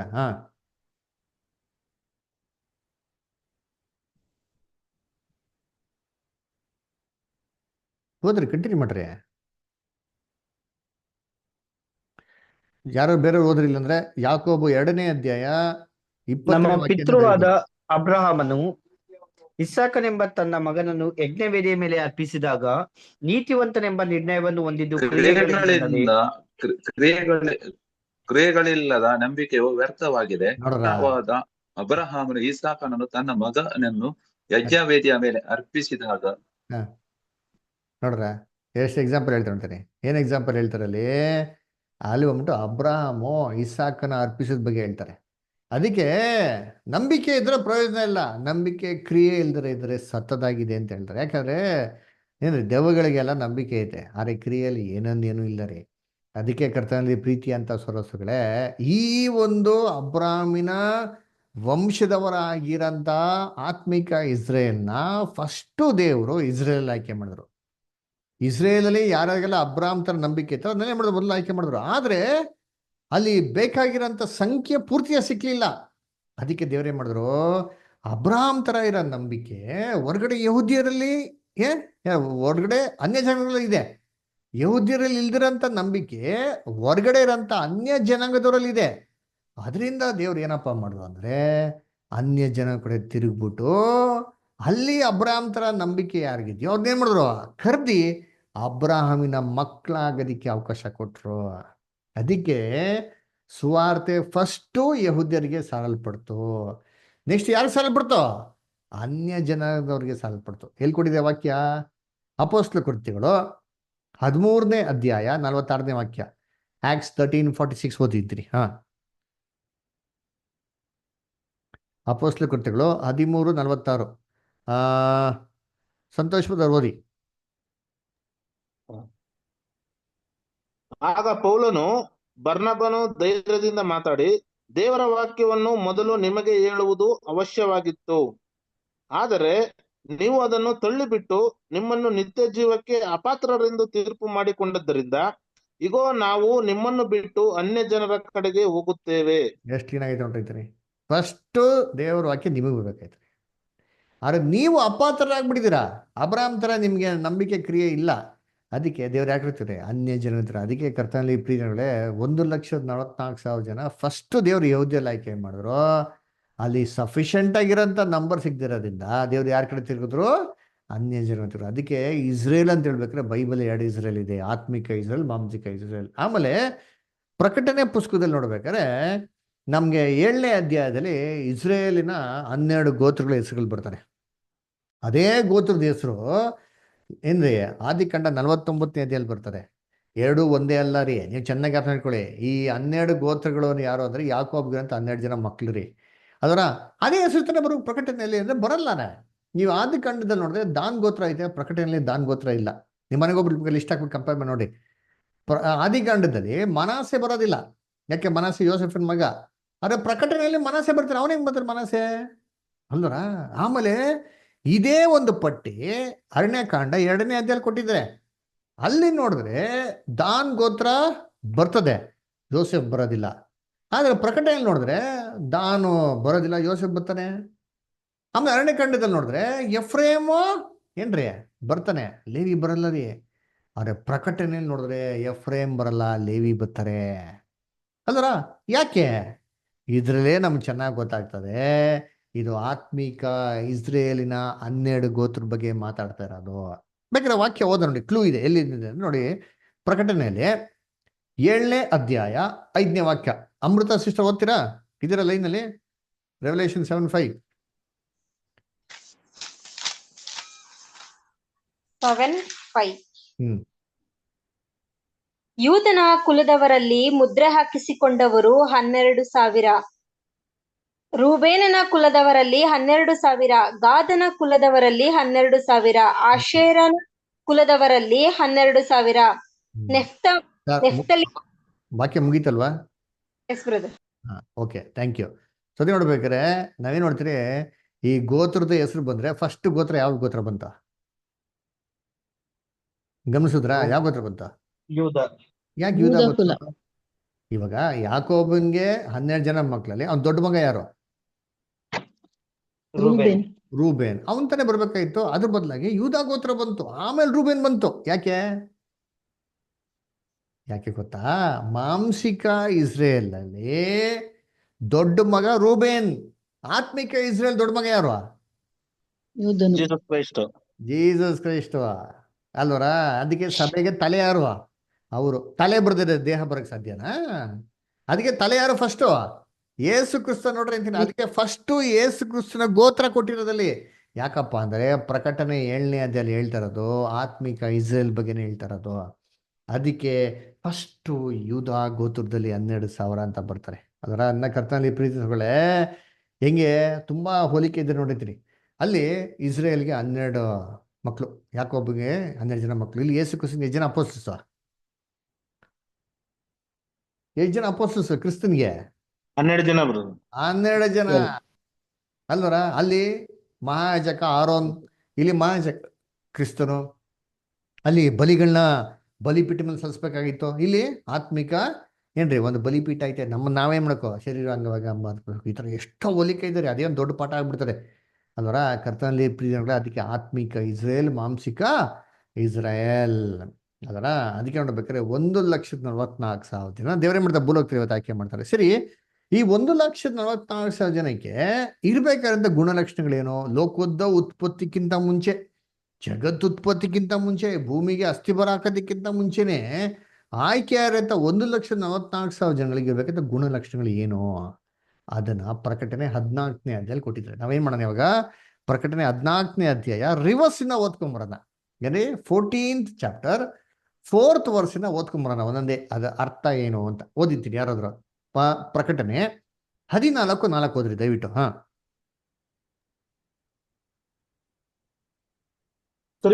ಸ್ತ್ರೀ ಸಹವಾಸದಿಂದ ಮಲಿನರಾಗದವರು ಇವರೇ. ಇವರು ಕನ್ಯೆಯರಂತೆ ನಿಷ್ಕಳಂಕರು. ಯಜ್ಞದ ಕುರಿಯಾದಾತನ ಎಲ್ಲಿ ಹೋದರೂ ಇವರು ಆತನ ಹಿಂದೆ ಹೋಗುವವರು.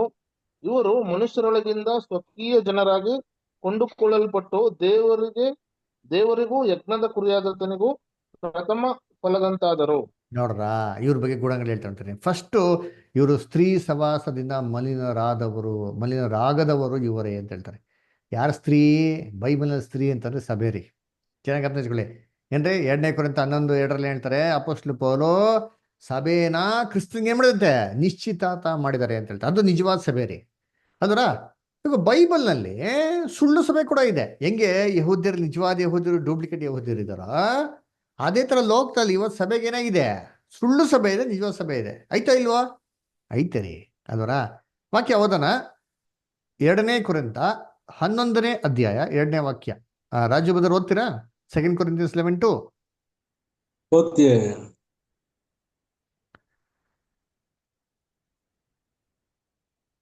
2 Corinthians chapter 2 11 chapter 2nd verse. 2 Corinthians 11 chapter. Okay, 2nd verse.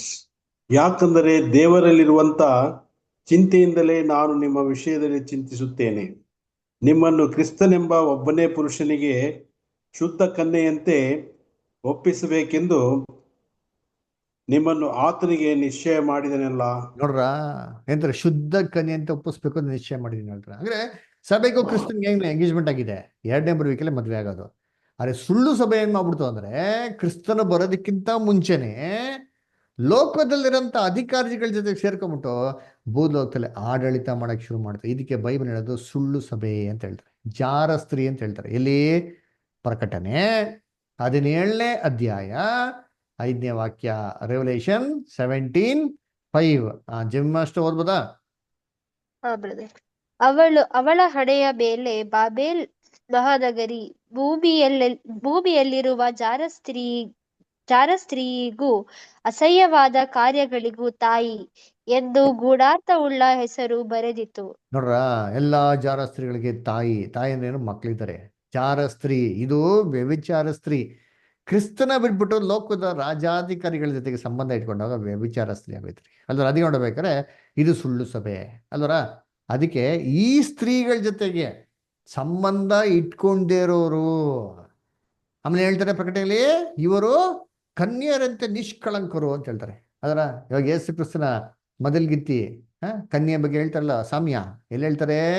ಮತ್ತೆ 25ನೇ ಅಧ್ಯಾಯ ತೆಗಿರಿತೀನಿ. ಮ್ಯಾಥ್ಯೂ 25th ಚಾಪ್ಟರ್ ವಾಕ್ಯ 1ರಿಂದ 4 ಓದ್ರಿ. ಮತ್ತೆ 25ನೇ ಅಧ್ಯಾಯ ವಾಕ್ಯ 1ರಿಂದ 4. ಪೀಟರ್ ಪ್ರಕಾಶ್ ಓದ್ತೀರಾ? ನೆಟ್ವರ್ಕ್ ಇದೆಯಾ?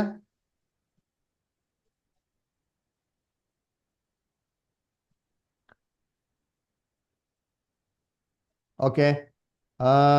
ಬಸವಣ್ಣಪ್ಪ ಬ್ರದರ್ ಓದ್ತೀರಾ? ಆಗ್ತದೆ ನಿಮ್ಗೆ ಓದಕ್ಕೆ? ಇಲ್ಲ ಬ್ರದರ್, ನನ್ನ ಕೈಲಿ ಓದಕ್ಕೆ ಆಗ್ತದೆ. ಓಕೆ. ರಮೇಶ್ ಬ್ರದರ್ ಓದ್ತೀರಾ?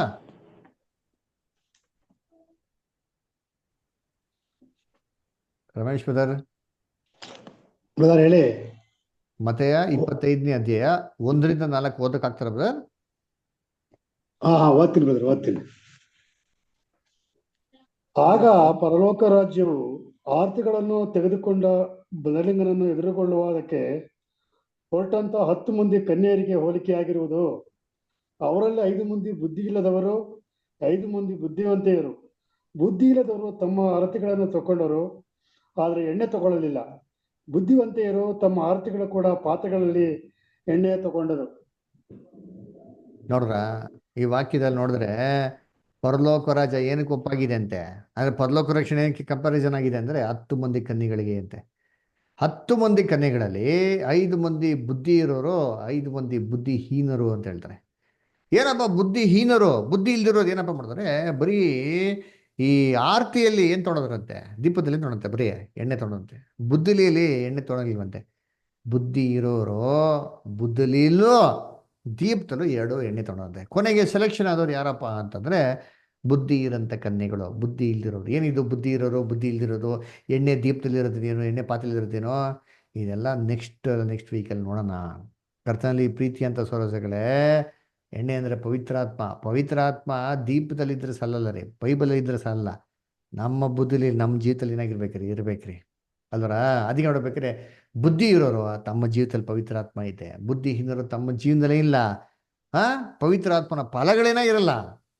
ಅದಕ್ಕೆ ಇವ್ರು ಆಯ್ಕೆ ಆಗಲ್ಲ. ಆಮೇಲೆ ಹೇಳ್ತಾರೆ ನೆಕ್ಸ್ಟ್ ಹೋದ್ರೆ ಪ್ರಕಟಣೆ 14:4 ಯಜ್ಞದ ಕುರಿಯಾದತನು ಎಲ್ಲಿ ಹೋದ್ರು ಏನ್ ಮಾಡ್ತಾರೆ ಇವರು? ಆತನ ಹಿಂದೆ ಹೋಗ್ತಾರಂತೆ. ಅಂದ್ರೆ ಕ್ರಿಸ್ತನ್ನ ಹಿಂಬಾಲಿಸೋರು ಯಾರಪ್ಪ ಅಂತಂದ್ರೆ ಇವರೇ ರೀ. 1,44,000 ಮರಣದವರೆಗೂ ಕ್ರಿಸ್ತನಿಗೆ ನಂಬಿಕಸ್ಥರಾಗಿದ್ರೆ ಅವ್ರು ಹಿಂಬಾಲಿಸೋದು. ಅದಕ್ಕೆ ಯೇಸು ಕ್ರಿಸ್ತ ಅಂತಂದ್ರು, ಯಾರು ಶಿಷ್ಯನಾಗೋದಕ್ಕೆ ಆಸೆ ಪಟ್ರೆ ಏನ್ ಮಾಡಿ? ತನ್ನನ್ನು ತಾನೇ ನಿರಾಕರಿಸಿ ಶಿಲ್ಬೆ ಎತ್ಕೊಂಡು ನನ್ನಿಂದ ಏನ್ ಮಾಡಿ ನೀವು ಬರ್ರಿ ಅಂತ ಹೇಳ್ತಾರೆ. ಅದಕ್ಕೆ ಮರಣದವರೆಗೂ ನಂಬಿಕಸ್ಥರಾಗಿರೋಂಥ ಸಭೆ ಕ್ರಿಸ್ತನ್ಗಾಗಿ ಎಲ್ಲಾ ಜವಾಬ್ದಾರಿ ರಿಸ್ಕ್ ತಗೊಂಡು ಏನ್ ಮಾಡ್ತಾರೆ? ಮರಣದವರೆಗೂ ನಂಬಿಕಸ್ಥರಾಗಿರ್ತಾರೆ. ಆಮೇಲೆ ಹೇಳ್ತಾರೆ ಇವರು ಮನುಷ್ಯರೊಳಗೆ ಸ್ವಕೀಯ ಜನರಾಗಿ ಆಯಲ್ಪಟ್ಟವರು. ಮನುಷ್ಯರೊಳಗಡೆ ಇಡೀ ಭೂಮಿಯಲ್ಲಿ, ಬರೀ ಇಸ್ರೇಲ್ನಲ್ಲಿ, all over the world, entire ಗ್ಲೋಬಿನ ಏನ್ ಮಾಡ್ತಾರೆ? ದೇವ್ರು ಇವತ್ತು ಸೆಲೆಕ್ಷನ್ ಮಾಡ್ತವ್ರೆ. ಆಮೇಲೆ ದೇವರಿಗೂ ಯಜ್ಞದ ಕುರಿಯಾದತನಿಗೂ ಪ್ರಥಮ ಫಲ. ಚೆನ್ನಾಗಿ ಅರ್ಥ ಇಸ್ಕೊಳ್ಳಿ. ದೇವರಿಗೆ ಫಸ್ಟ್ ಬಲಿ ಕೊಡ್ಬೇಕಾದ್ರೆ ಎಂತ ಬಲಿ ಕೊಡ್ಬೇಕಂತೆ? ಪ್ರಥಮ ಫಲವಾಗಿರ್ಬೇಕಾಗಿತ್ತು ಅಂತ ಹೇಳ್ತಾರೆ. ಅದರ ಶ್ರೇಷ್ಠವಾಗಿರೋದು ಪ್ರಥಮ ಫಲವಾಗಿರೋದು ಬೇಕಾಗಿತ್ರಿ. ಅದರ ಕರ್ತನಲ್ಲಿ ಪ್ರೀತಿ ಅಂತ ಸೋರಸಗಳೇ, ಅದಕ್ಕೆ ಆಬೇಲ್ ಮತ್ತೆ ಕೈನ್ ಇಬ್ರು ಏನ್ ಮಾಡ್ತಾರೆ? ಪ್ರಥಮ ಫಲ ಕೊಡ್ತಾರೆ. ಅದರ ಆದ್ರೆ ಆಬೇಲ್ ಕೊಟ್ಟಿದ್ದಂಗಿದ್ರೆ ಶ್ರೇಷ್ಠವಾದದ್ದು ಅಲ್ವರ? ಅದಕ್ಕೆ ನೋಡ್ಬೇಕಾದ್ರೆ ನಾವೆಲ್ಲ ಏನಾಗಿರ್ಬೇಕು? ದೇವ್ರಿಗೆ ಪ್ರಥಮ ಫಲವಾಗಿರ್ಬೇಕ್ರಿ. ಅದಕ್ಕೆ ದೇವರು ಫಸ್ಟು ಭೂಲೋಕದಿಂದ ಪರಲೋಕ ರಕ್ಷಣೆಗೆ ಅಂತ ಆಯ್ಕೆ ಮಾಡ್ತಿರೋದು ಯಾವ ಗ್ರೂಪ್ ಅಪ್ಪ ಅಂದರೆ ಈ 1,44,000 ಜನ. ಅದಕ್ಕೆ ಇವರು ದೇವರಿಗೆ ಪ್ರಥಮ ಫಲವಾಗಿದ್ದಾರೆ. ಯೇಸು ಕ್ರಿಸ್ತು ಪರಲೋಕಕ್ಕೆ ಹೋಗಿದ್ಮೇಲೆ ನೆಕ್ಸ್ಟ್ ಪರಲೋಕಕ್ಕೆ ಹೋಗುವಂಥ ಗ್ರೂಪೇ ಯಾರಪ್ಪ ಅಂದರೆ ಈ ನಂಬಿಕಸ್ಥರಾಗಿರೋಂಥ ಸಭೆ ರೀ. ಈ ಸಭೆನೇ ದೇವ್ರೇನ್ ಮಾಡ್ತಾರೆ ಇವತ್ತು? ಆಯ್ಕೆ ಮಾಡ್ತಾ ಇರೋದು. ಕರ್ತನಲ್ಲಿ ಪ್ರೀತಿ ಅಂತ ಸರೋಗಳೇ ಅಲ್ವರ? ಆಮೇಲೆ ನೋಡ್ರಿ ಓದೋಣ. ಎಲ್ಲಪ್ಪ ಅಂದ್ರೆ ಪ್ರಕಟಣೆ ಪುಸ್ತಕ 14ನೇ ಅಧ್ಯಾಯ 3ನೇ ವಾಕ್ಯ. ಪ್ರಕಟಣೆ 14:3. ಅಮೃತ ಸಿಸ್ಟರ್ ಓದ್ಬೋದಾ?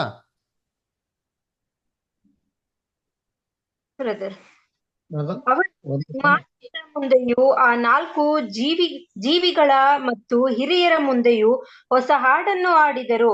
ಭೂಲೋಕದೊಳಗಿಂದ ಕೊಡಲ್ಪಟ್ಟ ಆ 1,44,000 ಜನರೇ ಹೊರತು ಬೇರೆ ಯಾರು ಆ ಹಾಡನ್ನು ಕಲಿಯರಾರರು. ನೋಡ್ರ ಏನ್ ಹೇಳ್ತಾರೆ? ಏನ್ರಿ? ಅವರು ಸಿಂಹಾಸನದ ಮುಂದೆಯೂ ಆ 4 ಜೀವಿಗಳು ಮತ್ತು ಹಿರಿಯರ ಮುಂದೆಯೂ ಹೊಸ ಹಾಡನ್ನು ಹಾಡಿದರು. ಏನ್ರಿ? ಭೂಲೋಕದೊಳಗಿಂದ ಕೊಂಡಲ್ಪಟ್ಟ ಆ 1,44,000 ಜನರೇ ಹೊರತು ಬೇರೆ ಯಾರು ಹಾಡನ್ನು ಕಲಿಯಲಾರರು. ಏನಪ್ಪ ಇದು ಹಾಡು? ಈ ಹಾಡು ಯಾರಿಗೂ ಬರೋದು ಅಂತೀರಿ? ಬರೀ 1,44,000 ಜನ ಮಾತ್ರ ಹಾಡಂತ ಹಾಡ್ರಿ. ಇದು ಯಾವ ಹಾಡಿದು? ಫಾದರ್ ಬರ್ಕ್ಮನ್ಗೂ ಗೊತ್ತಿಲ್ವಾ? ಏನ್ರಿ? ಮೈಕಲ್ ಜಾಕ್ಸನ್ಗೂ ಗೊತ್ತಿಲ್ವಾ? ಯಾರಿಗೂ ಗೊತ್ತಿಲ್ದಿರ ಹಾಡಂತೆ. ಇದೇನಿದು ಹಾಡಿದ್ದು ಅಲ್ವರ? ಇದು ಹಾಡನ್ನು ಏನು ಅಂದರೆ ಲಿಟ್ರಲ್ ಆಗಿರೋ ಹಾಡಲ್ಲ. ಪ್ರಕಟಣೆ ಪುಸ್ತಕ ಏನು ಬರ್ತಿರೋದು? ಆತ್ಮಿಕವಾಗಿ ಬರ್ತಿರೋದು. ಹಾಡನ್ನೇನು? ನಾವು ಬೈಬಲ್ ಹುಡುಕ್ಬೇಕು ಹಾಡನ್ನು ಏನು ಅಂತ ಅಂದ್ಬಿಟ್ಟು ಎಲ್ಲಿ ಕೊಟ್ಟಿದ್ದಾರೆ? ಪ್ರಕಟಣೆ 15ನೇ ಅಧ್ಯಾಯ 3ನೇ ವಾಕ್ಯ. ಹೆಸರಾ ಬದರ್ ಓದ್ತೀರಾ? ರೆವಲ್ಯೂಷನ್ 15:3 ಓದ್ತೀರಾ ಬದರ್? ಬ್ರದರ್ ಓದ್ತೀನಿ. ಸಮುದ್ರದ ಬಳಿಯಲ್ಲಿ ನಿಂತು ದೇವರ ದಾಸನಾದ ಮೋಶೆ ಹಾಡನ್ನು, ಯಜ್ಞದ ಕುರಿಯಾದ ತನ್ನ ಹಾಡನ್ನು ಆಡುತ್ತಾ, ದೇವರಾದ ಕರ್ತನೇ, ಸರ್ವಶಕ್ತನೇ, ನಿನ್ನ ಕೃತ್ಯಗಳು ಮಹತ್ತಾದವುಗಳು, ಆಶ್ಚರ್ಯಕರವಾದವುಗಳು ಆಗಿವೆ. ಸರ್ವ ಜನಾಂಗಗಳ ಅರಸನೇ, ನಿನ್ನ ಮಾರ್ಗಗಳು ನ್ಯಾಯವೂ ಸತ್ಯವೂ ಆಗಿವೆ. ಕರ್ತನೇ, ನಿನ್ನ ನಾಮಕ್ಕೆ ಭಯಪಡದವರು, ಅದನ್ನು ಘನವಾದದೆಂದು ಒಪ್ಪಿಕೊಳ್ಳದವರು ಯಾರಾದರೂ ಇದ್ದಾರೆ? ನೀನೊಬ್ಬನೇ ಪರಿಶುದ್ಧನು. ಬ್ರದರ್ ದಯವಿಟ್ಟು ಒಂದು ವಾಕ್ಯ ಮಾತ್ರ ಓದಿ ಬ್ರದರ್. ಯಾವುದು? ರೆವಲ್ಯೂಷನ್ 15:3. ಹಾ, ಯಾಕಂದ್ರೆ ನಾವು ವಾಕ್ಯನ ಅರ್ಥ ಮಾಡ್ಕೊಂಡ್ರೆ ನಾವು ಸುಮ್ಮನೆ ಹಂಗೆ ಓದ್ಕೊಂಡು ಹೋದ್ರೆ ಏನು ಪ್ರಯೋಜನ ಆಗಲ್ಲ. ಕರೆಕ್ಟ್ ಅಲ್ವಾ? ದಯವಿಟ್ಟು ಆ ಹೇಳಿರೋ ವಾಕ್ಯ ಮಾತ್ರ ಓದ್ರಿ. ರೆವಲ್ಯೂಷನ್ 15:3 ಅದನ್ನ ಅರ್ಥ ಮಾಡ್ಕೊಂಡು ಮುಂದಕ್ಕೆ ಹೋಗೋಣ. ದೇವರ ದಾಸನಾದ ಮೋಶೆ ಹಾಡನ್ನು, ಯಜ್ಞದ ಕುರಿಯಾದ ತನ್ನ ಹಾಡನ್ನು ಆಡುತ್ತಾ, ದೇವರಾದ ಕರ್ತನೇ, ಸರ್ವಶಕ್ತನೇ, ನಿನ್ನ ಕೃತ್ಯಗಳು ಮಹತ್ತಾದವುಗಳು, ಆಶ್ಚರ್ಯಕರವಾದವುಗಳು ಆಗಿವೆ. ಸರ್ವ ಜನಾಂಗಗಳ ಅರಸನೇ, ನಿನ್ನ ಮಾರ್ಗಗಳು ನ್ಯಾಯವೂ ಸತ್ಯವೂ ಆಗಿವೆ. ನೋಡ್ರ ಏನ್ ಹೇಳ್ತಾರೆ ಇಲ್ಲಿ? ದೇವರ ದಾಸನಾದ ಮೋಸೆಯ ಹಾಡನ್ನು, ಆಮೇಲೆ ಯಜ್ಞದ ಕುರಿಯಾದ ಹಾಡನ್ನು ಏನ್ ಮಾಡಂತೆ ಹಾಡೋದು ಅಂತ ಹೇಳ್ತಾರೆ. ಇದ್ಯಾವ್ದು ಇದು? ಮೋಸೆ ಹಾಡು ಮತ್ತೆ ಯಜ್ಞದ ಕುರಿಯಾದ ಹಾಡು ಯಾವ್ದು ಹಾಡು? ಮೋಸೆ ಹಾಡಾಡಿದ್ರ? ಆಮೇಲೆ ಯೇಸು ಕ್ರಿಸ್ತ ಆಟಾಡಿದ್ರ? ಏನ್ ಆಡಿದ್ರು ಅಂತ ನಮ್ಗೆ ಕೊಟ್ಟಿದ್ಯಾ? ಆಡಿದ್ದಾರೆ ಅಲ್ವರ? ಕರ್ತನಲ್ಲಿ ಪ್ರೀತಿ ಅನ್ಸೋಗಳೇ, ನಾವೇನ್ ಮಾಡ್ಬೇಕು ಅಂದ್ರೆ, ಮೋಸೆ ಅಂದ್ರೆ ಏನಪ್ಪಾ? ಕರ್ತನಲ್ಲಿ ಪ್ರೀತಿ ಅಂತ ಸೋದರಗಳೇ, ಮೋಸೆ ಅಂತಂದ್ರೆ ಹಳೆ ಒಡಂಬಡಿಕೆಗೆ ಛಾಯೆ. ಯಾಕಂದ್ರೆ ಹಳೆ ಒಡಂಬಡಿಕೆಯಲ್ಲಿ ತುಂಬಾ ಪ್ರಮುಖವಾಗಿರೋಂಥ ವ್ಯಕ್ತಿ ಯಾರಪ್ಪ ಅಂದ್ರೆ ಮೋಸೆಸ್. ಇಸ್ರೇಲ್ಗಳು ಮೋಸೆಸ್ನೇ ಮಾಡೋದು ತುಂಬಾ ಅಧಿಕವಾಗಿ ಎತ್ತಿಡ್ತಾ ಇದ್ರು ಅಲ್ವರ? ದಶಾಜ್ಞೆಗಳನ್ನ ಕೊಟ್ಟಿದ್ದ ದೇವ್ರು ಯಾರ ಮುಖಾಂತರ? ಮೋಸೆ ಮುಖಾಂತರ. ಮತ್ತೆ ಯೇಸು ಕ್ರಿಸ್ತು ಅಂತ ಏನರ್ಥ? ಯೇಸು ಕ್ರಿಸ್ತು ಹೊಸ ಒಡಂಬಡಿಕೆಗೆ ಏನ್ರಿ ಛಾಯೆ ಅಲ್ವರ? ಅದಕ್ಕೆ ನೋಡ್ಬೇಕಾದ್ರೆ ಹಳೆ ಒಡಂಬಡಿಕೆ ಮತ್ತೆ ಹೊಸ ಒಡಂಬಡಿಕೆ ಇವೆರಡನ್ನೂ ಸೇರಿಸಿ ಏನ್ರಿ, ಹಳೆ ಒಡಂಬಡಿಕೆ ಮತ್ತೆ ಹೊಸ ಒಡಂಬಡಿಕೆ ಇಲ್ಲಿ ಸ್ವಲ್ಪ ಅಲ್ಲಿ ಸ್ವಲ್ಪನ ಸೇರಿಸಿ ವಾಕ್ಯನ ಹಿಂಪಾಗಿ ಎಲ್ಲಾರ್ಗೂ ಅರ್ಥಭರಿತವಾಗಿ ಹಾಡದೆ ಹೊಸ ಹಾಡು. ಇದು ಎಲ್ಲರಿಗೂ ಆಡೋಕ್ಕಾಗಲ್ಲ ರೀ ಅಲ್ವರ? ಅದಕ್ಕೆ ನೋಡ್ಬೇಕಾದ್ರೆ ಹಳೆ ಒಡಂಬಡಿಕೆಯಲ್ಲಿರೋಂಥದ್ದು, ಹೊಸ ಒಡಂಬಡಿಕೆಯಲ್ಲಿರೋಂಥದ್ದು ಇಲ್ಲಿ ಸ್ವಲ್ಪ ಅಲ್ಲಿ ಸ್ವಲ್ಪ ಯೌವನಶಾಸ್ತ್ರ ಹುಡುಕಿ ಸತ್ಯಾರ್ಥಗಳನ್ನ ಎಲ್ಲರಿಗೂ ಹೇಳೋಕ್ಕಾಗ್ತದಾ? ಯಾಕಂದ್ರೆ ಯಾರ ಕೈಲಿ ಮಾತ್ರ ಸಾಧ್ಯ? 1,44,000 ಜನ ಕೈಲಿ ಮಾತ್ರ ಸಾಧ್ಯ. ನೋಡಿ ವಾಕ್ಯ ಇದೆ ಎಲ್ಲಿ ಅಂದರೆ, ಇಬ್ರಿಯರು ಬುಕ್ ಆಫ್ ಹೀಬ್ರೂಸ್ ಓದೋಣ ನೋಡಿದ್ದೀನಿ. ಸಂತೋಷ್ ಬದರ್ ಓದ್ರಿ. ಇಬ್ರಿಯರು 3ನೇ ಅಧ್ಯಾಯ 5 ಮತ್ತೆ 6ನೇ ವಾಕ್ಯ ಓದಿ ಬದರ್. ಮೊದಲು 5ನೇ ವಾಕ್ಯ ಓದಿ, ಆಮೇಲೆ 6ನೇ ವಾಕ್ಯ ಓದಿ. ಮೋಶೆಯು ಸೇವಕನಾಗಿ ದೇವರ ಮನೆಯಲ್ಲೆಲ್ಲ ನಂಬಿಕಸ್ಥನಾಗಿದ್ದನು. ನೋಡ್ರ, ಏನು ಮೋಸ ಏನಾಗಿದಂತೆ? ದೇವರು ಮನೆಯಲ್ಲೆಲ್ಲ ನಂಬಿಕಸ್ಥನಾಗಿದ್ದಂತೆ ಸೇವಕಂತರ. ಅಂದ್ರೆ ಹಂಗಾರೆ ಯಾಕೆ ಮೋಸ ಬಗ್ಗೆ ಹೇಳ್ತಾರೆ? ಬೇರೆ ಯಾರು ಹಳೆ ಒಡಂಬಡಿಕೆ ನಂಬಿಕಸ್ಥರಾಗಿದ್ರು. ಆದ್ರೆ ಹಳೆ ಒಡಂಬಡಿಕೆ ಪ್ರಮುಖವಾಗಿದ್ದು ಯಾರಪ್ಪ ಅಂದ್ರೆ ಮೋಸೆಸ್. ಅದಕ್ಕೆ ಮೋಸೆಸ್ ಅಂದ್ರೆ ಓಲ್ಡ್ ಟೆಸ್ಟಿಮೆಂಟ್. ನೆಕ್ಸ್ಟ್ 6ನೇ ವಾಕ್ಯ ಬದರ್. ಅವನು ಮುಂದೆ ಪ್ರಕಟವಾಗಬೇಕಿದ್ದ ಸಂಗತಿಗಳಿಗೆ ಸಾಕ್ಷಿಯಾಗಿದ್ದನು. ಕ್ರಿಸ್ತನಾದರೋ ಮಗನಾಗಿ ದೇವರ ಮನೆಯ ಮೇಲೆ ಅಧಿಕಾರಿಯಾಗಿದ್ದಾನೆ. ನೋಡ್ರ, ಇದೇ ಕ್ರಿಸ್ತನು ಅದೇ ಮನೆ ಮೇಲೆ ಏನಾಗಿದ್ರಂತೆ ಇವಾಗ? ಮಗನಾಗಿ ಅಧಿಕಾರದಲ್ಲಿದ್ದಾರಂತೆ. ನೋಡ್ರ, ಅದಕ್ಕೆ ನೋಡ್ಬೇಕ್ರೆ ಯೇಸು ಕ್ರಿಸ್ತು ಹೊಸ ಒಡಂಬಡಿಕೆ ಏನ್ರಿ ಛಾಯೆ ಅದರ? ಅದೇ ಕರ್ತನಲ್ಲಿ ಪ್ರಿಯಗಳೇ ಏನ್ರಿ ಈ ಹಾಡು ಅದರ ಬೈಬಲ್ ಇರುವಂಥ ಸತ್ಯಾರ್ಥಗಳನ್ನ ಅರ್ಥಭರಿತವಾಗಿ ಹೇಳ್ಕೊಡೋಂಥದ್ದು. ಇದು 1,44,000 ಜನಕ್ಕೆ ಮಾತ್ರ ದೇವ್ರು ಕೊಟ್ಟಂತ ಆಶೀರ್ವಾದ. ಆಮೇಲೆ ಏನು ಹೇಳ್ತಾರೆ ಏನ್ರಿ? ಪ್ರಕಟಣೆ 14:5. ಪ್ರಕಟಣೆ 14:5 ಜಮೀನ್ ಅಷ್ಟು ಓದ್ತೀರಾ? ರೆವಲ್ಯೂಷನ್ 14:5. ಇವರ ಬಾಯಲ್ಲಿ ಸುಳ್ಳು ಸಿಕ್ಕಲಿಲ್ಲ, ಇವರು ನಿರ್ದೋಷಿಗಳಾಗಿದ್ದಾರೆ. ನೋಡ್ರ, ಇವ್ರ ಬಾಯಿಲಿ ಏನು ಸಿಕ್ಕಿಲ್ವಂತೆ? ಸುಳ್ಳೇ ಸಿಕ್ಕಿಲ್ವಂತ. ಏನರ್ಥ ಸುಳ್ಳು ಸಿಕ್ಕಿಲ್ಲ ಅಂತಂದ್ರೆ? ಸತ್ಯ ಬಾಯಿಲಿ ಇರೋದಿಲ್ಲ ಏನ್ರಿ? ದೇವರ ವಾಕ್ಯವಾದಿಗೆ ಇವರು ನಿರ್ದೋಷಿಗಳಾಗಿದ್ದಾರೆ. ಈ 1,44,000 ಜನನೇ ದೇವ್ರ ಇವತ್ತು ಭೂಲೋಕದಲ್ಲಿ ಮಾಡ್ತಾರೆ, ಆಯ್ಕೆ ಮಾಡ್ತಾರೆ. ಇವ್ರಿಗೆ ದೇವ್ರ ಅಂತ ಹೇಳ್ತಾರೆ ಏನ್ರಿ? ತುಂಬಾ ಶ್ರೇಷ್ಠ ಅಂತ ಹೇಳ್ತಾರೆ. ಕೀರ್ತನೆಯಲ್ಲಿ ಒಂದು ವಾಕ್ಯದಲ್ಲಿ ಏನ್ ಹೇಳ್ತಾರೆ ಅಂದ್ರೆ, ಕೀರ್ತನೆ 116:15 ಯೆಹೋವನು ತನ್ನ ಭಕ್ತರನ್ನು ಅಲ್ಪವೆಂದು ಎಣಿಸುವುದಿಲ್ಲ ಅಂತ ಹೇಳ್ತಾರೆ. ಇಂಗ್ಲಿಷಲ್ಲಿ ಬರ್ತಾರೆ, precious in the site of god the death of his saints. ಇಂಥ ಭಕ್ತರ ಮರಣ ತುಂಬಾ ಶ್ರೇಷ್ಠ ರೀ. ಯಾವ ದೃಷ್ಟಿಯಲ್ಲಿ? ದೇವರ ದೃಷ್ಟಿಯಲ್ಲಿ. ಯಾಕಂದ್ರೆ ಇವರು 1,44,000 ಜನ ಮರಣದವರೆಗೂ ಕ್ರಿಸ್ತನ ಸ್ವಾರೂಪ್ಯದಲ್ಲಿ ದೇವ್ರಿಗೆ ಏನಾಗಿರ್ತಾರೆ, ನಂಬಿಕಸ್ಥರಾಗಿರೋಂಥ ಸಭೆ. ಇನ್ನ ಕರ್ತನಲ್ಲಿ ಪ್ರೀತಿ ಅಂತ ಸರೋಸಗಳೇ, ಈ ಸಭೆ ಇವತ್ತು ಕಂಪ್ಲೀಟ್ ಆಗ್ಬಿಡ್ತಾ ಅಂತ ನೋಡ್ರೆ, ಈ ಸಭೆ ಏನಾಗಿಲ್ಲ, ಇವತ್ತು ಕಂಪ್ಲೀಟ್ ಆಗಿಲ್ಲ. ಅದರ ಆ ಕಂಪ್ಲೀಟ್ ಆಗದೇ ಇರೋ ಕಾರಣದಿಂದ ನಮಗೆ ಇವತ್ತೇನಾಗಿದೆ, ಅವಕಾಶ ಇದೆ ರೀ, ಇನ್ನೂ ಆಪರ್ಚುನಿಟಿ ಇದೆ, ಇನ್ನೂ ವೇಕೆನ್ಸಿ ಇದೆ. ನಾವು ನೋಡಲ್ಲ, ಜಗತ್ ಉತ್ಪತ್ತಿಕ್ಕಿಂತ ಮುಂಚೆ ಬಿಡೋ ದೇವ್ರ ಗುಂಪನ್ನ ಆಯ್ಕೆ ಮಾಡೋದಲ್ವಾ, ಆ ಒಂದು ಸಂಖ್ಯೆಯಲ್ಲಿ ಏನಿದೆ ವೇಕೆನ್ಸೀಸು ಇದೆ. ಅದರಿಂದ ದೇವ್ರು ನಮ್ಮನ್ನು ಏನು ಮಾಡ್ತಾರೆ ಇವತ್ತು, ಕರೆದವ್ರು ನೋಡ್ರಿ ಅದರ ಅದಕ್ಕೆ ಏನು ಪ್ರೂಫು, ಸೀಟ್ ಖಾಲಿ ಇದೆ ಅಂತ, ವೇಕೆನ್ಸಿ ಇದೆ, ಏನು ಪ್ರೂಫು? ವಾಕ್ಯ ಓದೋಣ. ರೋಮಪುರದಲ್ಲಿ 11ನೇ ಅಧ್ಯಾಯ 25 ಮತ್ತು 26. ಎಜ್ರಾ ಬದರ್ ಓದ್ತೀರಾ? ರೋಮನ್ಸ್ 11:25-26.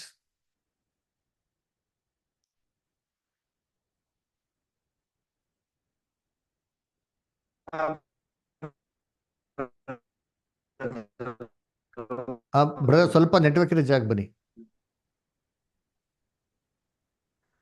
ರೋಮನ್ಸ್ 11:25-26. ಸಹೋದರರೇ, ನಿಮ್ಮನ್ನು ನೀವೇ ಬುದ್ಧಿವಂತರೆಂಬುದಾಗಿ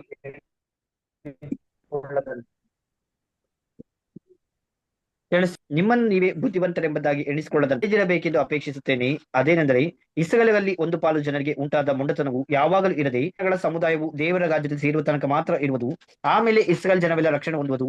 ಇದಕ್ಕೆ ಆಧಾರವಾಗಿ ಶಾಸ್ತ್ರದಲ್ಲಿ, ಬಿಡಿಸುವವನು ಚೀಯೋನೊಳಗಿಂದ ಹೊರಟು ಬಂದು ಯಾಕೋಬನಲ್ಲಿರುವ ಭಕ್ತಿಹೀನತೆ ನಿವಾರಣೆ ಮಾಡುವನು. ನೋಡ್ರ ಏನೈತೆ ವಾಕ್ಯ? ಸಹೋದರರೇ, ನಿಮ್ಮನ್ನು ನೀವೇ ಬುದ್ಧಿವಂತರು ಎಂಬುದಾಗಿ ಎಣಿಸಿಕೊಳ್ಳದಂತೆ ಇದುವರೆಗೂ ಗುಪ್ತವಾಗಿರೋ ವಿಚಾರ ನಿಮ್ಗೆ ಅಂತ ಹೇಳ್ತೀನಿ ಅಂತ ಹೇಳ್ತಾರೆ. ಏನದು ಏನ್ರಿ? ಇಸ್ರೇಲರ ಒಂದು ಪಾಲು ಜನಕ್ಕೆ ಏನಾಗಿದೆ, ಮಂಡುತನ ಉಂಟಾಗಿದೆ. ಇವತ್ತು ಅದಕ್ಕೆ ಇಸ್ರೇಲರು ಏನಾಗಿಲ್ಲ, ಯೇಸು ಕ್ರಿಸ್ತನ ಮಸೀಹದಿಂದ ಅಕ್ಸೆಪ್ಟ್ ಮಾಡಿಲ್ಲ. ಎಲ್ಲಿವರೆಗೂ ಇರ್ತಾರೆ ಇದು ಅಂತಂದ್ರೆ ಏನ್ರಿ? ಇದು ಯಾವಾಗ್ಲೂ ಇರೋದಿಲ್ವಂತೆ. ಅನ್ಯ ಜನಗಳ ಸಮುದಾಯವು ದೇವರ ರಾಜ್ಯದಲ್ಲಿ ಸೇರುವ ತನಕ ಮಾತ್ರ ಇರ್ತದೆ. ಏನ್ರಿ? 1,44,000 ಜನ ದೇವರು ಮೊದಲು ಇಸ್ರೇಲ್ ಆಯ್ಕೆ ಮಾಡಿದ್ರು. ಬ್ಯಾಲೆನ್ಸ್ ನಂಬರ್ನ ಇವತ್ತು ಅನ್ಯ ಜನಗಳ ಆಯ್ಕೆ ಮಾಡ್ತಾವ್ರೆ. ಆದ್ರಿಂದ ಇಸ್ರೇಲ್ ಜನಗಳಿಗೆ ಇವತ್ತು ಮಂಡುತನ ಉಂಟಾಗಿದೆ. ಬ್ಲೈಂಡ್ ಕಣ್ಣುಗಳೇನಾಗಿದೆ, ಮುಚ್ಚಲ್ಪಟ್ಟಿದೆ. ಇವತ್ತು ಇಸ್ರೇಲ್ ರಾಜ್ಯ ಯೇಸು ಕ್ರಿಸ್ತನ ಇವತ್ತು ಕೂಡ ಅಂಗೀಕಾರ ಮಾಡಲ್ಲ.